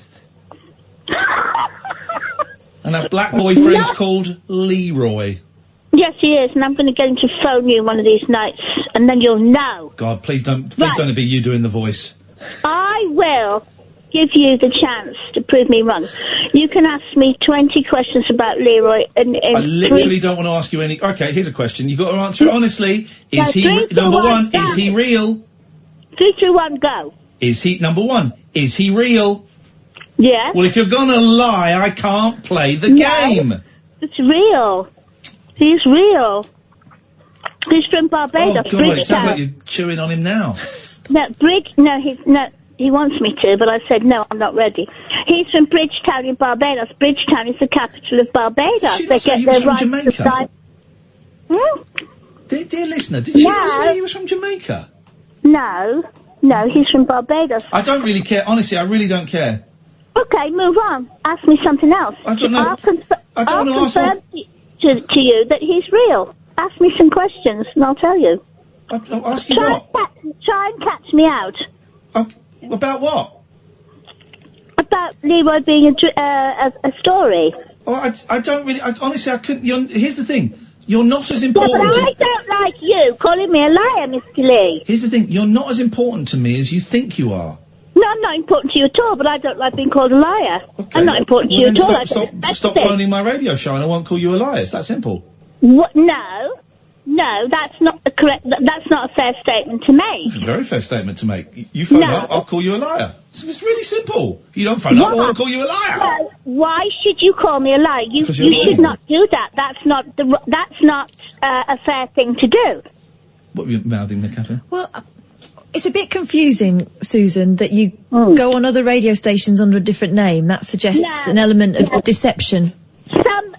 Somebody's doing that, and It's you, Karen. You've told us that you do it. You've told us you did that for private reasons. You've told us you do it. Yes, mate. Why should it bother you? So you do it now? No. Well, but you've told us but previously. If I did, why should it bother you? Because it proves. Because then here's Calm the thing. down, please. Stop shouting. Because then we don't know which part is real. Stop shouting. Stop shouting. Who are you talking? I'm not talking shouting. to the woman that's shouting. Trust me, it ain't Kath. I'm not shouting. Yes, you were. You make me shout. Oh, so you were shouting? No, but you do get me excited. Well, you were shouting. You bore me.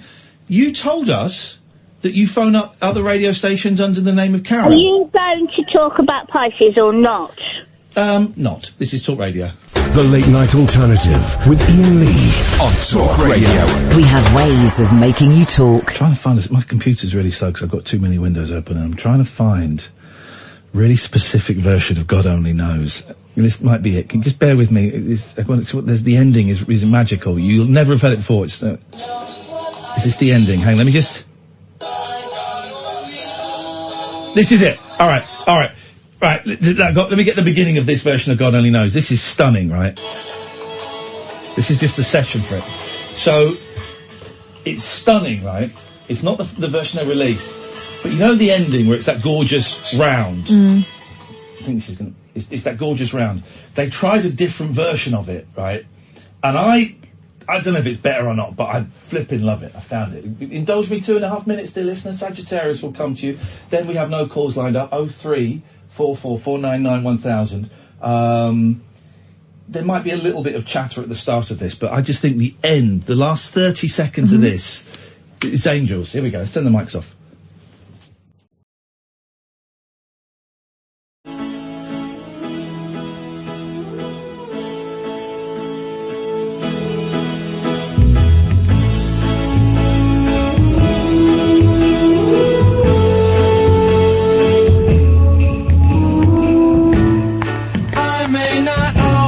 Love you, but long as there are stars above you, you never need to doubt it. I'll make you so sure about it, and God only knows what I'd be without you. If you should ever leave me, life would still go on, believe me. The world could show nothing to me. So what good would living do me? God only knows what I'd be without you.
what I'd be without you. God only knows what I'd be without you. God only knows what I'd be without you. God only knows what I'd be without you. God only knows what I'd be without you. God only knows what I'd be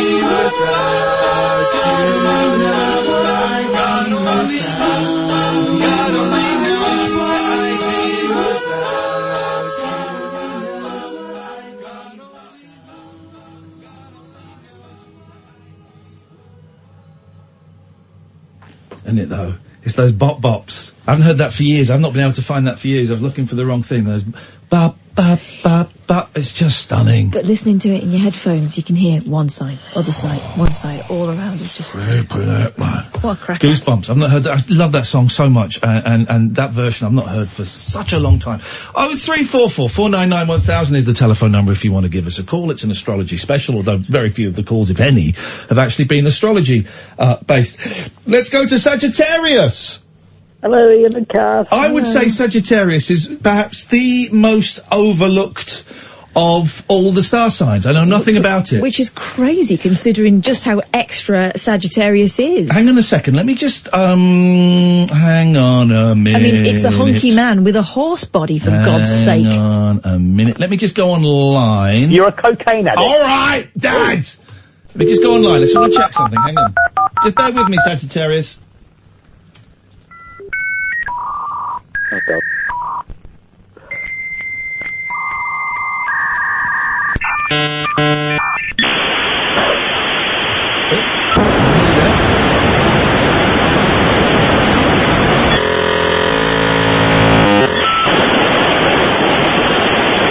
Okay, we're on. Let me just hang on a second. Let's go to yahoo.co.uk. Okay. Sagittarius traits. Let's have a little look, see what we get here. So slow. Okay, we got something. Okay, there's a website for it. Okay, let's have a little look here. Sagittarius traits. No two Sagittarians are identical. How does that work out if you're trying to do a reading? And that they can be problematic. Oh, that works. Hang on. Let me just, that's not, let me find, Sagittarius, what are the characteristics of a Sagittarius? Sagittarius is a mutable sign. Well, I've done that on Twitter to this guy, so yeah, that's true. Meaning it is associated with adaptability and flexibility. This perfectly reflects the Archer's deep-rooted desire for change. Sagittarians are often untrustworthy. Definitely. Borderline criminal. What? And if they find £10 on the pavement, they won't try to find the rightful owner. What? They will pocket it and celebrate the fact on social media. Yeah. But does that tie in at all with... Does that fit with you, Sagittarius? Where did you find that? Because it's dead on. Spot on. This guy stole £10 off an old lady this weekend. You did what now, what? Yeah. I found £10 on the floor, and I did what of his anyone mum's would house. do. on a very fancy street in London. Oh, fancy street. So it's from someone rich, so they don't deserve to be treated like a human being. Okay, it's a class thing. They've recklessly discarded their money, and I've made sure that the British... maybe it was a poor people, person. Maybe it was a poor person who was trying to pull their money out of their pocket so they could go and buy their last packet of Rothmans, and that £10 fell onto the floor, and you decided they might need for electricity or Sky or more Rothmans, and you decided to pocket it. So you picked it up. You picked up and took it to the police station, correct? Yeah. Is that the answer then? Is it? Oh, let's put it into the police station. Or you pop it in a charity box. Oh, well, somebody else said this as well. But I need charity. And then he said, I hope I find more money on the floor so I can buy a computer game that's very violent. Gosh, I will not be leaving my handbag on the floor anywhere near this man. Everyone would do the same thing because you cannot get the rightful owner. You can't. It's impossible. I wouldn't do the same thing. Go on, what would you do? My kids ask me, Daddy, yeah, if we find Daddy, that's my youngest. My eldest is, Daddy, that's my eldest, and my youngest is, so my eldest is, Daddy, and my youngest is, Dada. They sound creepy. They are creepy. You met them, they're weird. I'm gonna lie. Dada, when we go. Why is he an urchin from a 1960s film? Daddy, when we go magnet fishing, if we find treasure, what do we do? I said, well, we will take it to the police. A constable. A police officer. And we will hand it in. And we will leave it for 6 months, and if someone collects it within that 6 months, we did a good thing. Yeah. And if no one collects it within that 6 months, we will take it. Thank you, Dada, that sounds like such a noble thing. I said, it's not noble, it's right. I said that anyone that doesn't do that is a shit. So you don't think the policeman would just take it and go, yeah? Oh, now the police are bent. You? Now the police are bent. You? Flipping heck, mate. Unbelievable. Wow. You disgust me, man. Wow. Bent coppers. We get a lot of coppers listening to this show. People who've been out saving lives all day, and you give them that? No, mate. They can't allow that, buddy. The lost and found. What lives are they saving? Well, that might have been someone's £10 for insulin. But you can't. You're just any random guy. I'll tell you what we'll do. Yeah, I lost £10. I'll tell you what we'll do, Sagittarius, right? Where did you find it? They should tell me where they. No, you should tell me where you found it. I will say this, right? Oh, here we go. Billy bullshit. I will say centre of London. Okay, fine. And they can tell me King's what Road. the nearest King's street Road. is. I can't remember. Okay, I can remember what street it's near. Okay, fine. And this might tell people what I've been up to, though. But where are the famous dogging sites? Soho. Okay. Oh, we'll take calls straight to air. 0344. I should find the right street. 499 1000. Have you lost a tenner? Sagittarius. Sagittarius has got it, and he wants to give it back to you because he wants. It's already in my bank account. Oh, it's okay. Good for safekeeping. Well done. Now we're talking. Buddy. You're not an irresponsible person would have spent it on booze and tats. 0344. Call straight to air. 499 1000. Have you lost £10? You got to be able to prove that you've lost a tenner. So I'm not going to give it away. Tell us what it looks like. Let's go to line 3. Line 3. What's your star sign, please?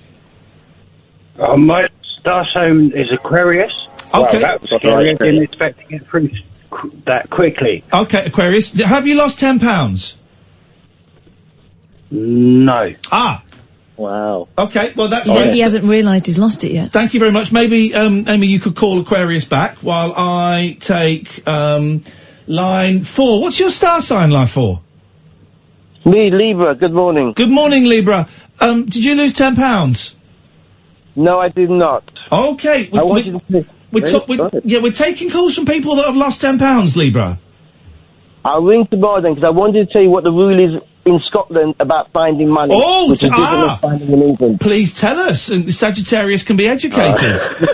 Okay. Am I on air? Yes, you're on air, Libra. Get to the point. I didn't realise. Right. Okay, very quickly. In Scotland, if you find a wallet, for argument's sake, you have to hand it in to the police. Yeah, if you don't, it's stealing by finding. Right, stealing any by money, finding. Gosh, blimey. Any money which is in there and it's handed in, the police, when it's handed to the rightful owner, the police will take 10%. But that 10% is for the finder. Oh. So if there's £100 in the lost wallet, £10 will go to the finder. That's automatic, no argument. The person lost the No questions asked. About it. Yep. No questions asked. That's what it's done. If there's only cards in the wallet, then the finder gets nothing. But any cash, it's 10%, which I think is a good idea. I think that's a great idea. Beautiful. So I think that's wallet law, though. That's not just cash on the floor law. Okay. Who's talking? That's Sagittarius the thief. Well, yeah. You talk to Sagittarius for me. Oh, do I have to? You're right. No, you don't have to. Sorry. We've got some more calls coming in. He's a disgraceful human being. Who wants to? Let's go to line 5. Line 5, what's your star sign, please? Sagittarius. Sagittarius, welcome. Yes. Well, Hi. so I have... Hello? Hello, So- Sagittarius. Hello. No, not you, Sagittarius. Oh. You're through to Sagittarius. Hi, Sagittarius. Hello. Actually, a few days ago, I found £5 in Grantham. Okay, well, you should technically, you're going to be leaving the country in just over 2 weeks' time, so...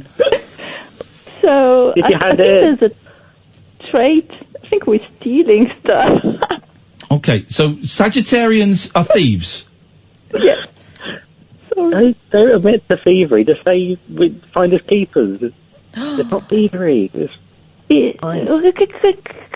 what are we to do, actually? Yeah, You find something exactly. on the pavement. I've told you what you're supposed to do. You're supposed to do the right thing. And yes, Sagittarius lady, I have heard David Bowie's cover of God Only Knows, and it's one of the worst things I've ever heard in my life. It's awful. Have you heard it, Catherine? No. Oh, it's awful. I'd heard tell. I'd heard it Okay, was Sagittarius, I'm going to cut you off. Yeah, okay. Goodbye, because that was completely useless. It just proves that Sagittarians are thieves. Line 6, what star sign are you? Jesus. Is that me? Yes. I'm a Virgo. Okay, Virgo. What have you lost £10? I have. Where? Mainly around my hips and a bit on my side. Oh, for crying out loud. there's that Virgo sense of humour. Oh, jeez. It's hard to find the owner, isn't it? It's almost impossible, you'd say. It's not impossible. Hang on. Here we go. By the way, I'm trying to argue with my friend Scott on Twitter. He's posted a picture and said, can you see what it says on the T-shirt? I'm like, yeah, you can read it. He's trying to get us to guess it. You can read it. Line 4, what star sign are you? I'm a Leo. Hello, Leo. Have you lost £10? I have lost £10. Can you tell me what it looks like, please? Orange and white. Oh, sounds legit. The Sagittarius. Can you describe the £10 that you found? What year? It was this year, I'm guessing, that you lost it. No, I mean, what? Is it a new £10 or is it an old £10? Well, if it was an old £10, it wouldn't be worth any money, you muppet. Oh. Yes, sir. So, could you give the £10... What's this guy? Is he Leo? Is he? What is he? What is he? What is he? What is he? What is he? What are Virgo. you? No, what are you? Leo. Yeah, I thought so. Sagittarius, can you give the £10... I'm getting so annoyed with everyone. Sagittarius, just give the £10... Give me my money. Just give him the £10. Leo, talk to where Sagittarius. Where did you lose it? Where did you lose it? You know where I lost it. Give me it back. I saw you run away with it. Half man, half horse. No, because how many people have dropped £10 today in the whole country? You could be one of them. I could have found one of the multiple people. No, there's been at least thousands. I'm not giving this tenner to the wrong person. The individual. Where did you drop it? Hello? This guy's not real, Ian. He's not real. He's trying to thieve. He's trying to take my money. Hello? Hello? Who's this? This is Gemini. Hello, Gemini. Have you lost £10? I have lost £10. Yeah, it was a little while back, but it was at the now defunct Doctor Who experience in Cardiff. Oh, God, it's Doctor Who news. No, I know the Doctor Who news is handled by the Doctor Who correspondent. I am the Doctor Who correspondent. Oh, I thought you were into discs or something. What are they called? Flexi discs. I mean, who's into that stuff? I thought you were the Flexi disc correspondent. Where did you drop your £10, Flexi disc correspondent? Hello? Hello? What? Hello? Hello? Have you lost Hi. £10? No, I've just given £5. You've given somebody £5? Yes, there's a homeless chap at the end of my road, and I always give him £5. I'm a Pisces. Oh, that's good. Is there any other news that you want to tell me? Because this is about £10. No. £10. Giving the £10 to the rightful owner. Hotline. I just gave £5 to the homeless chap, and right, that's right, what I was trying to call up earlier. Oh, sorry. I think you'll get through later. This is just a £10 hotline, trying to get the rightful owner of the £10. Hello. Hello? Have you lost £10 recently? Is that Sagittarius? This is Sagittarius. Hi, it's Virgo. Hi, Virgo. Virgo. I don't want to like gloat, but I just wanted to let you know that recently I found £20 on the street outside of Tesco's. What did you do? And I'm just letting you know what a Virgo would do. I actually picked it up and I went into the shop. I hid the money and I asked if anybody had lost some money recently, and everybody shook their head. They looked at me like I was mental. But then I went up and just checked the lady that was paying. She had a toddler in her arms, and I said, "Excuse me, have you lost any money? Have you been to the cash point recently outside?" And she said, "Yeah, why?" I said, "Did you take your money?" She said, "Oh my God, I've left £20 out there," and I handed it to her. Oh wow. So I'm just saying that's what a Virgo would do in that situation. I can't believe she guessed the right figure. I mean, I would have done the same thing, but I was in an empty street, so I would have definitely done that. But it was empty, so impossible. We should have started knocking on doors. But, you know, they could have guessed the right figure as well. I would have gone tenner straight away, and this was a tenner. Did you at least dust for fingerprints? I'm not an expert on these things. If someone came to my door and said, "Did you drop any money?" I would have gone, "Yes, £10. So I wouldn't trust that, because that's what I would do. You got to find the right person. You can't just give it to anybody willy-nilly. Hello? It's really hard to get... Well, hello? Are you the Samaritan? In most cases, yes. I did think of giving it to charity, but I didn't, because I wanted that £10. Really, I would like to give it to the rightful owner, but it's just impossible. As we're finding out today, it's impossible to track down the right person. So I think we all know who's right. In this scenario, it's me. Do we? Definitely. Anybody else want to have a go? I once found £60 in a park on the floor, and there was no one nearby, and I did that as well, because I thought, oh, I could talk to the park attendant, but he'd probably just pop it and say, yeah, he gave it to the right person. I was talking to someone earlier, and they said it's probably drugged me, so we took the money out of the drug to his hand. So I probably made £100 from picking up money off the floor. I'm quite proud of that. If people didn't pick money up off the floor, would devalue currency. Just telling you. They go on about money down the back of sofas, don't they? It's just dead air. Hello? You know what else people pick up off the floor? What? Diseases. Well, I'm okay with that. That's danger money. Danger pay. I earned it. Even more reason why I earned that money, because I took the danger. I took the risk. So I earned that. I earned it, that money. So, anybody else? Tenner? If you can guess the right street, I'll give it to you. Free money. I'm betting there's not even one person that could name the right street, so... Free £10. Hello? They'll be whispering to themselves. Hello? Would you like £10? This is outrageous. Why is that outrageous, sir? Oh, well, you can actually hear me now. Yeah. Okay. My name's Stephen O'Donoghue. What's your star sign, please? Oh, it's Aquarius. I'm suffering with insomnia at the moment, and I was listening to the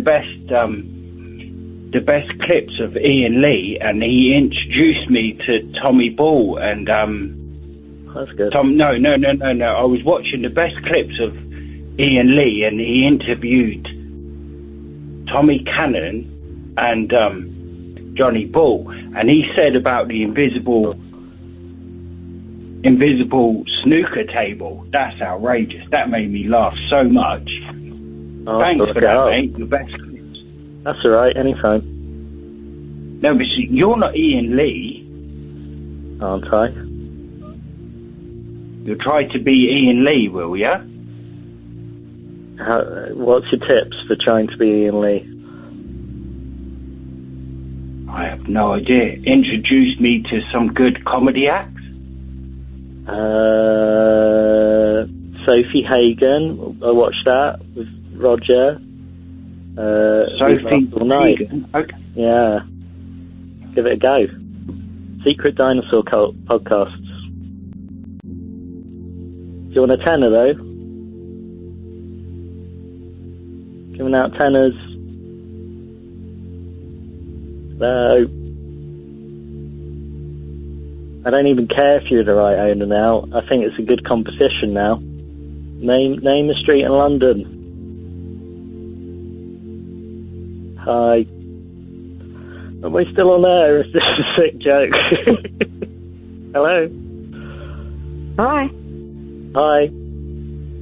Do you want to name a street in London? Tottenham Court Road. No, it was not Tottenham Court Road, I'm afraid. You are not the rightful owner. Next. Hello?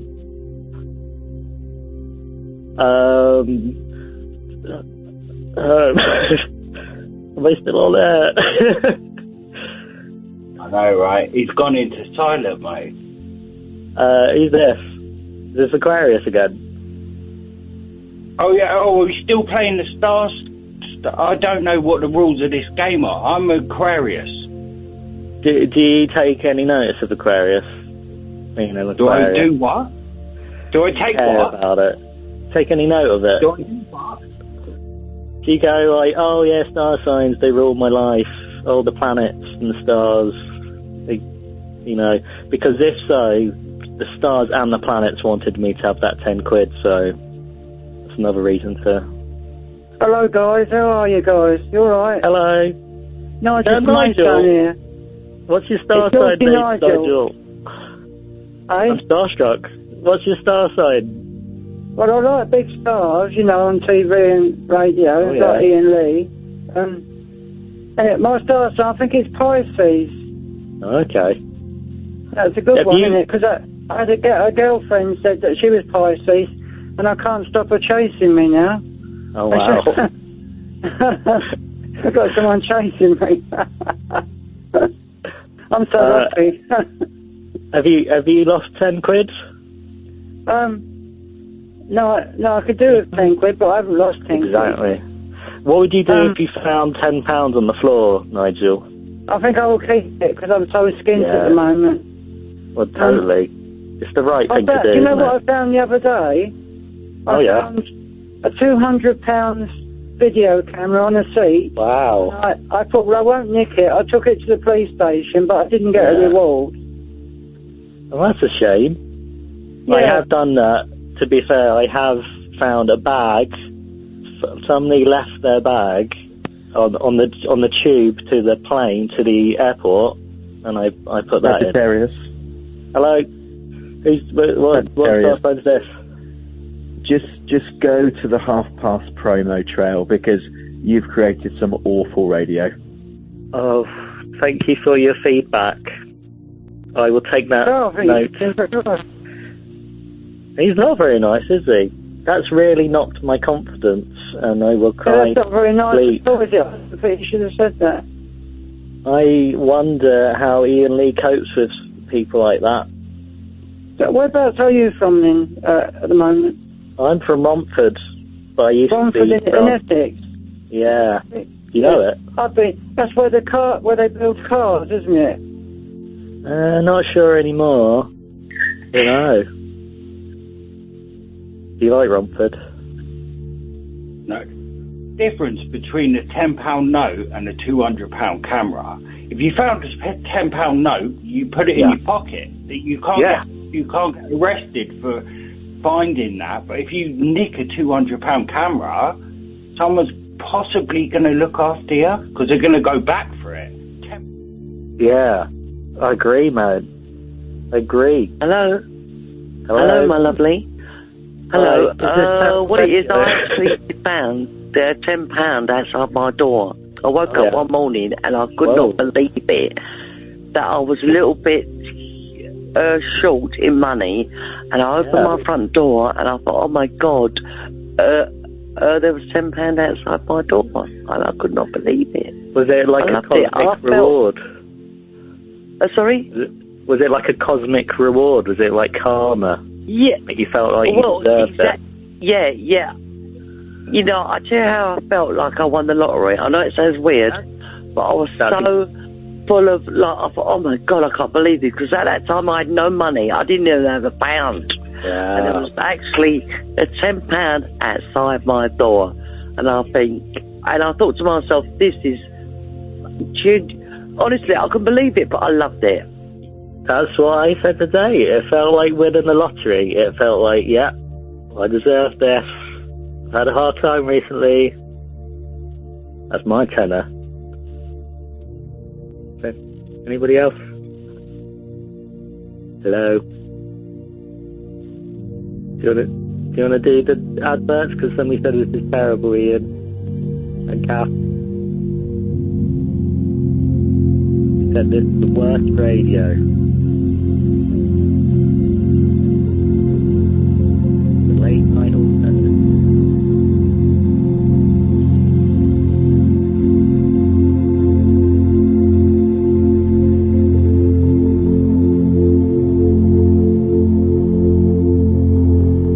It's electric, it's eclectic, it's always rule-free. It's the late night alternative with that man, Iain Lee. On Talk Radio. 0344 499 1000 is the phone number. If we could get that caller from Maidstone star sign, please, Amy, and we'll come to him in a second. Before that, let's go to Capricorn. Oh, we've not had one of those. Not had a Capricorn. Jesus was a Capricorn. Yeah. Ladies and gentlemen, it isn't the Playboy Gary Hart, but a Capricorn as you live and breathe. Listen, I've got myself a magic 8-ball, and I thought I had to call in tonight. Yeah, I like magic 8-balls. And because you're doing all the stuff to do with horoscopes, which we have spoken about before, yeah, well, I thought maybe what we could do is we could ask the magic 8-ball 3 questions. Let's do it. And see if they come true before the end of the year. 1 from me, 1 from you. Yep.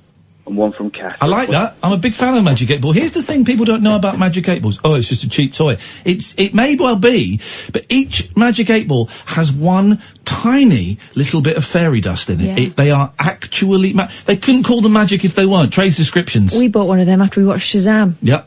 Same story. That's a good film, Shazam, isn't it? That's a good well, film. the thing is, the questions have to be chosen carefully. Yeah. But I mean, should I ask the Susan question to the 8 Ball? What, is Susan on Twitter? Is that your question? No. Don't waste it I on want that. to know, because apparently Roger Plankton wants to speak to her on Twitter, but that's another thing. But I was going to say maybe if Leroy's real. Shall I shake the ball and see Okay, let's find out. Is Leroy real? That'll be my question, then you and Catherine have one. All so right. Here we go. Thank you. Right, I appreciate that, Capricorn. Magic 8 Ball. Is Susan's Leroy real? So I'm shaking it now. Hang on.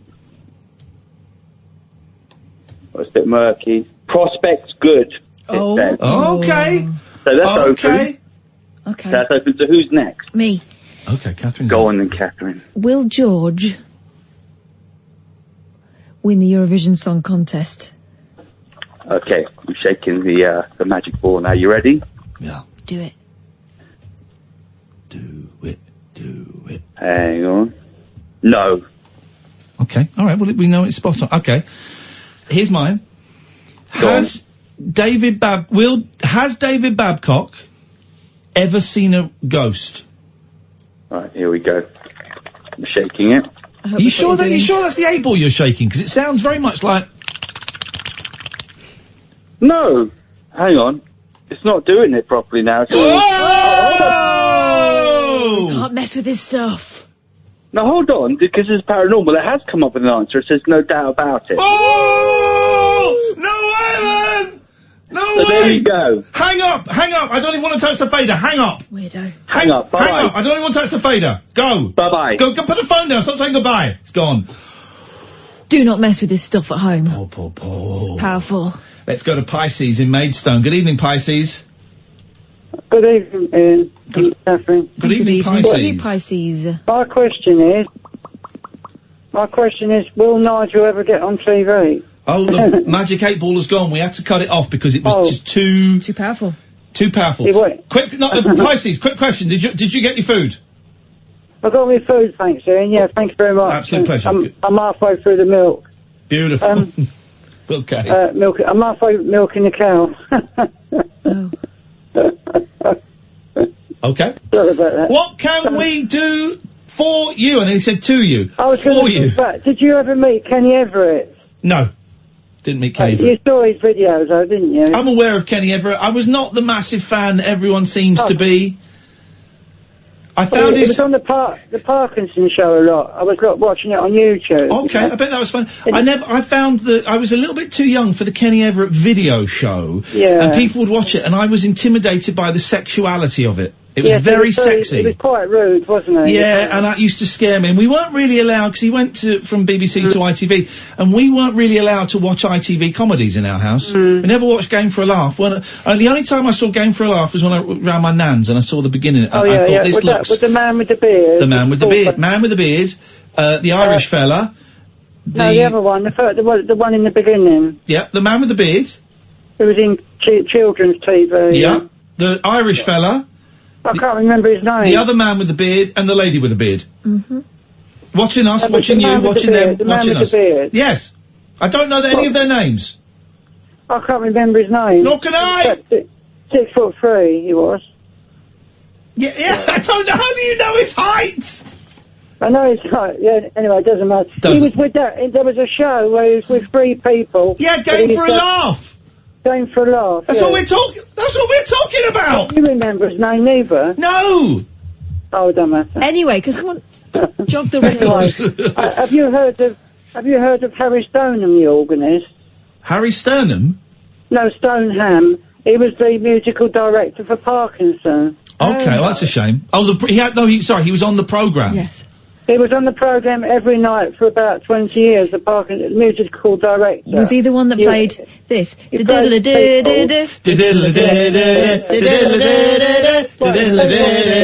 Michael Parkinson, the grumpy Parkinson, boring old Yorkshire man. That is my actual Parkinson song, not that. Oh. You're talking to Parkinson, we're chatting to Parkinson. Let's talk to Parkinson, we've got the Parkinson. It's Michael Parkinson. I don't like the line, we've got the Parkinson. I don't think, I would get rid of that line. It's Michael Parkinson. We've got the Parkinson. You know, like the Donald. It's Nigel from Maidstone. It's Nigel from Maidstone. It's Nigel from Maidstone. Pisces is still going. You can turn that into anything, can't you? You can literally turn it into anything, tuneless and dull. You know the Green Man pub in the Old Kent Road? Nope. Well, it's a pub in the Old Kent Road, the Green Man. I played jazz on the Tuesday night with that organist that was on the telly. Oh, there you go. On That's drums. something. That's something special. I played the drums with him, yeah. Did he let you play his organ? No, I can't play the organ. I can only play the drums. Kathy's making a joke about penises. Yeah, I know. Pisces. I can play some organs. Well, you said that the other day. Yeah, I like to play the organ. Okay. And I've got my own keyboard, haven't I, you twit? Yes. Don't call Leo a twit. Twit. Right, Pisces, what have you called in for? I called in to talk about that man, the Parkinson organist that I played with him. Okay. All right. Well, listen. Go to bed. Yeah, thank you for the food, Ian. It's an absolute pleasure, Pisces. You take care of yourself, mate, and it's good to hear you a little bit more upbeat. Thank you. 0344 499 1000 is the phone number if you want to give us a call. This astrology special has really paid off, which means tomorrow's I Ching special should be a real treat. This is Talk Radio. Experience the unconventional, Evening, boss. the unpredictable, and the completely unorthodox. Exactly. With rule-free Iain Lee. The Late Night Alternative with Iain Lee I've got no internet for the last 4 days. on Talk Radio. Catherine's got a new cat. It's time. It's 1:45. It's time for On cat Talk Radio. talk. Sorry, Leo. Oh, yeah, me. Has got a new cat. It's time for cat chat. If you want to call in, 0344 499 1000. Cat chat. Cat chat. Cat chat. Tell us about your cat. Willow, 14 weeks old. Oh, little baby. I've seen pictures of her. She's adorable. She's a British blue, short hair. Good. Don't know these foreign cats. Well, don't want to get chucked out. She's been litter trained since 4 weeks. She uses the scratcher. She's like the most low maintenance member of the family already. She knows what to do. How do you? Because we had a kitten years, like when I was 4. I don't really remember the kitten years. The last few cats I've got have been rescue cats. So they were a bit older and they were litter trained. How do you litter train? Do you just keep putting them up and picking them up and putting them in the litter and? I don't know. Shit! Don't shit! I don't know. Is that how you do it? I don't know because, this cat was obviously bred alongside a few other ones, so it's not like... It's a bred cat? What? Tasty. It's not like someone's been able to stand over her and just solely catered to her the whole time. Yeah. I guess there's a technique, but I just find it amazing how animals know how to do this stuff. Animals is clever. They all got the same memo. Like 6:30, it's time to run around for no apparent reason. Skittish time. What is that? And bounce off the furniture. Isn't that because they're going to the toilet? No, isn't that a build-up of some sort of hormone? The moon? No. Well, it's got to be something. Is it catnip? No, because catnip's a plant. Something. Catnip is a plant. Why? Here we go. The last 15 minutes of the show, dear listener. This is what we need to know. What makes cats go skittish at about 5:30, 6 o'clock in the evening? Let's go to line 2. Good evening, line 2. Hello? Hello, yeah. What makes cats skittish at about 5:30, 6 o'clock in the evening?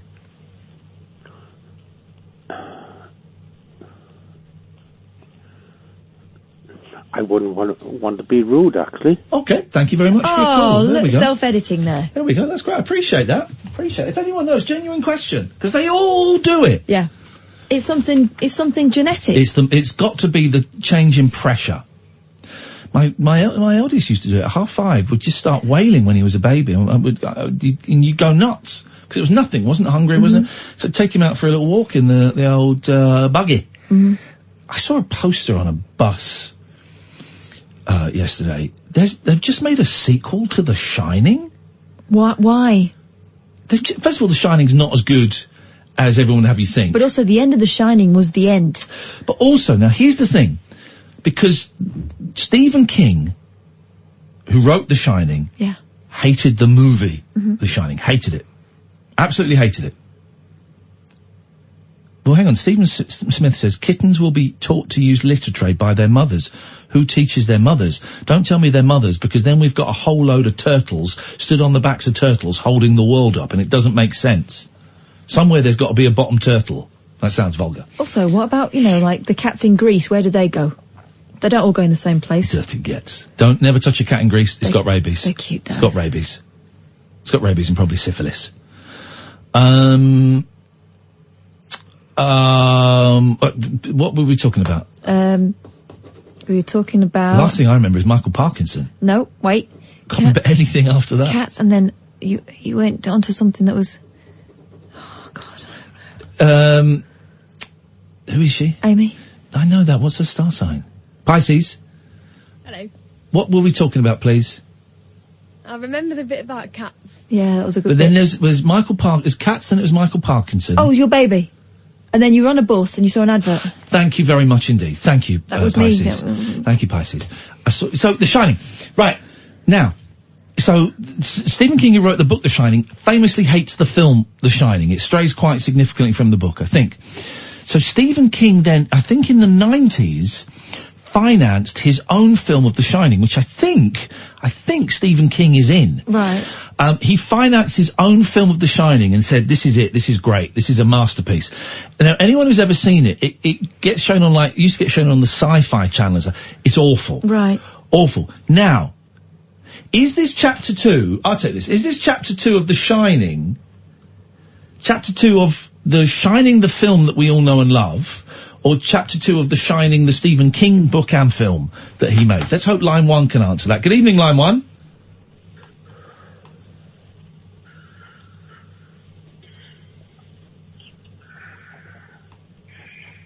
I think we've caught them while they're doing their daily Danufus, which is what my boys call having a dump. Hello, line 1. Your phone number ends 505. Oh, hello, that's me. Hey! Well done. What can we do for you tonight? I actually got through. Yep, you got I through. was just ringing on behalf. Yeah, I was just ringing on behalf of the cats in the middle of the night. All the cats that are unable to phone in for themselves, you have taken it upon yourself to call on their behalf. You are the spokesperson for the cats. Well done. Yeah. I have a cat called Zelda, and normally she tends to go absolutely nuts at about 3 o'clock in the morning. Oh, really? Yeah. Apparently, I think it's to do with cats generally being nocturnal animals. They just have a bit of a mad one. But it lasts like 2 or 3 minutes, right? Yeah. Well, first of all, I would suggest that 3 o'clock in the morning is not normal for cats. We need more. Or maybe it is and we just don't notice. Well, maybe. But mine was up last night about 2:30. Oh, so. Actually, I slept terribly last night and my cats were fighting. Yeah, she's quite giddy. Proper fighting, so maybe they do. Do your cats, dear caller, not go crazy in the evening as well? It's just at 3 in the morning? To be honest, it's one of them where she sort of sporadically goes absolutely mental for no apparent reason. Yeah, and she's sort of bouncing off the walls and climbing up the curtains and stuff. Yeah, pretty much. It's one of them where usually she flings herself like onto the windowsill and on the sofa and pretty much across the room, and I'm literally just trying to dodge her most of the time. But that's got to be. I mean, if you've never seen it, dear listener, it is the funny. You sat there going, "What was?" And they go, "Wong, wong, wong," and they might jump across over you. But it's got to be more than being nocturnal. There's got to be something that fires off in their brain that says, right, for the next 180 seconds, go nuts. You are going to run around like there's a poker up your backside. Well, this is the thing, like, honestly, it's one of those where I've tried to figure it out myself so many times, but honestly, she just sits there and looks at me with, like, big black eyes, and then she's just like, nope, I'm going now. Yeah. I mean, and then afterwards, when they calm down, they just, like, deny it ever happened. Well, this is the thing, like, normally she goes absolutely mental for probably about 5 minutes, and then literally the next second she's sat on my lap and she's asleep. There's got to be, there's something going on They're here. such weirdos, I love them. What's your name, caller? Sorry, I don't care. What's your star sign, caller? I am a Pisces. Pisces. There's been a lot of Pisces. We've had a lot of Pisces. We're big with the Pisceans. Well, this is great. As also, what I should have said at the start, actually, because I've probably broken a few laws, is we're going to use all of this as a marketing tool. Yeah. So we know we get a lot of Pisces and a lot of Cancers. So we'll do a lot of fish-based, crab-based comedy. Yeah, crab-based. Crab paste. It's very oceanic. Yeah. Fish paste and crab paste. Thank you very much for that. It's nice to talk to you. Not a problem. Thanks a lot. Bye-bye. You reminded me of Cat people are the nicest people. I'm going to say we're the weirdest as well. I'm going to say that we're the weirdest. You reminded me of the baby thing as well. You're right, babies are about 5 o'clock. Yeah, it's like something the witching hour. And they're going, just get 20 minutes of just like bawling, and it would drive us nuts. And so I just always take the boy out for a walk in a buggy. Yeah. Maybe a bit longer than 20 minutes. I've forgotten about that. Isn't it weird how, when it's happening, it's like the most mysterious and amazing thing at the time, and then you move on. Like, people have babies now and ask me for, what were they like at that age? I can't remember. Yeah. But I do say to them, just bear in mind that you'll be worrying about something else in about 2 weeks and you'll have forgotten this. Babies. They're brilliant.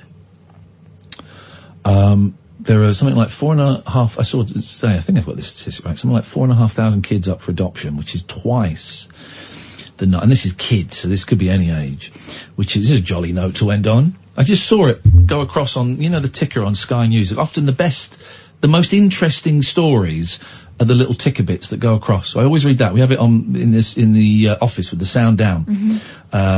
Just look up there, and I'm sure I've got this right. There are like 4,500 kids that waiting to be adopted, which is more than double the number of families that have been approved to adopt. Wow. Isn't that sad? Yeah. 4,500 seems small number, actually. But I mean, it seems a huge number, particularly if you're one of those kids. But I would have thought that perhaps there were more. But isn't that sad? Yeah. Isn't that sad? But my friends had trouble conceiving, and they adopted. They've got 3 children now. I saw her the other day, and she's like properly sprogged up, and they're all brothers and sisters, like proper biological brothers and sisters. I'd be I'm tempted to adopt. You can adopt like 17-year-olds, right? Because I need work done. You can adopt 17-year-olds up to 18. 18, they become men. I think it might be a bit late to adopt for the kids to be adopted by them. This is for the kid, right, rather than for you. Well, I mean, yeah, they could. I just think they would do very well out of it. Let's go to line 1. Hello, line 1. What's your star sign? Taurus. All right, Taurus. What you got for us? Yeah, my dog used to murder cats. He was a cat murderer. Cat murderer? Yeah, honestly. My father-in-law used to deliver papers. He was delivering papers one day. Yeah. And the dog presented him a cat on his lap. Dear God, well, I hope that dog was put down. No, it didn't. No, the dog should have been destroyed. Disgusting, isn't it? It's that's awful. This is why I don't like dogs. They go around killing cats. Are you crazy? I know. What can you do? Well, it was a jolly note to end the show on, talking about a dog killing a cat. Thank you, Taurus. Well, watch out. When you let your cat out, this is what happens to him. If a dog killed my cat, I'd punch it right in the throat. Yeah, I know, but the thing is, you're not supposed to be there when they do it, are you? No, you know what I mean? I'm going to follow my cats everywhere. Thanks for the warning, Taurus. I appreciate it. Seriously, any dog bites my kids and doesn't let go, or bites my cat, is going to kick right. Obviously, you put your finger up. Put your finger up a dog's bum. Release Darryl, mechanism. Put a finger up a dog's bum and it lets go. Well, I'm just so waiting for the opportunity. Darryl, it's 58:30. How's your cat? Beautiful. It's gorgeous. I've got so many pictures I'll bore you with. Oh, stunning. I'm going to go and meet it on Wednesday. I'm actually going over on Wednesday to meet the cat. Look at you, baby. I love it. No one's talking to me anymore. It's all about the cat. All about the cat. It's like when you have a baby. So cute, adorable. What time have I got till, sorry? 58:30. Oh, I've got loads of time. You've got plenty of time. Oh, relax, get into it. Stretch out a little bit. You know. I might do a cough.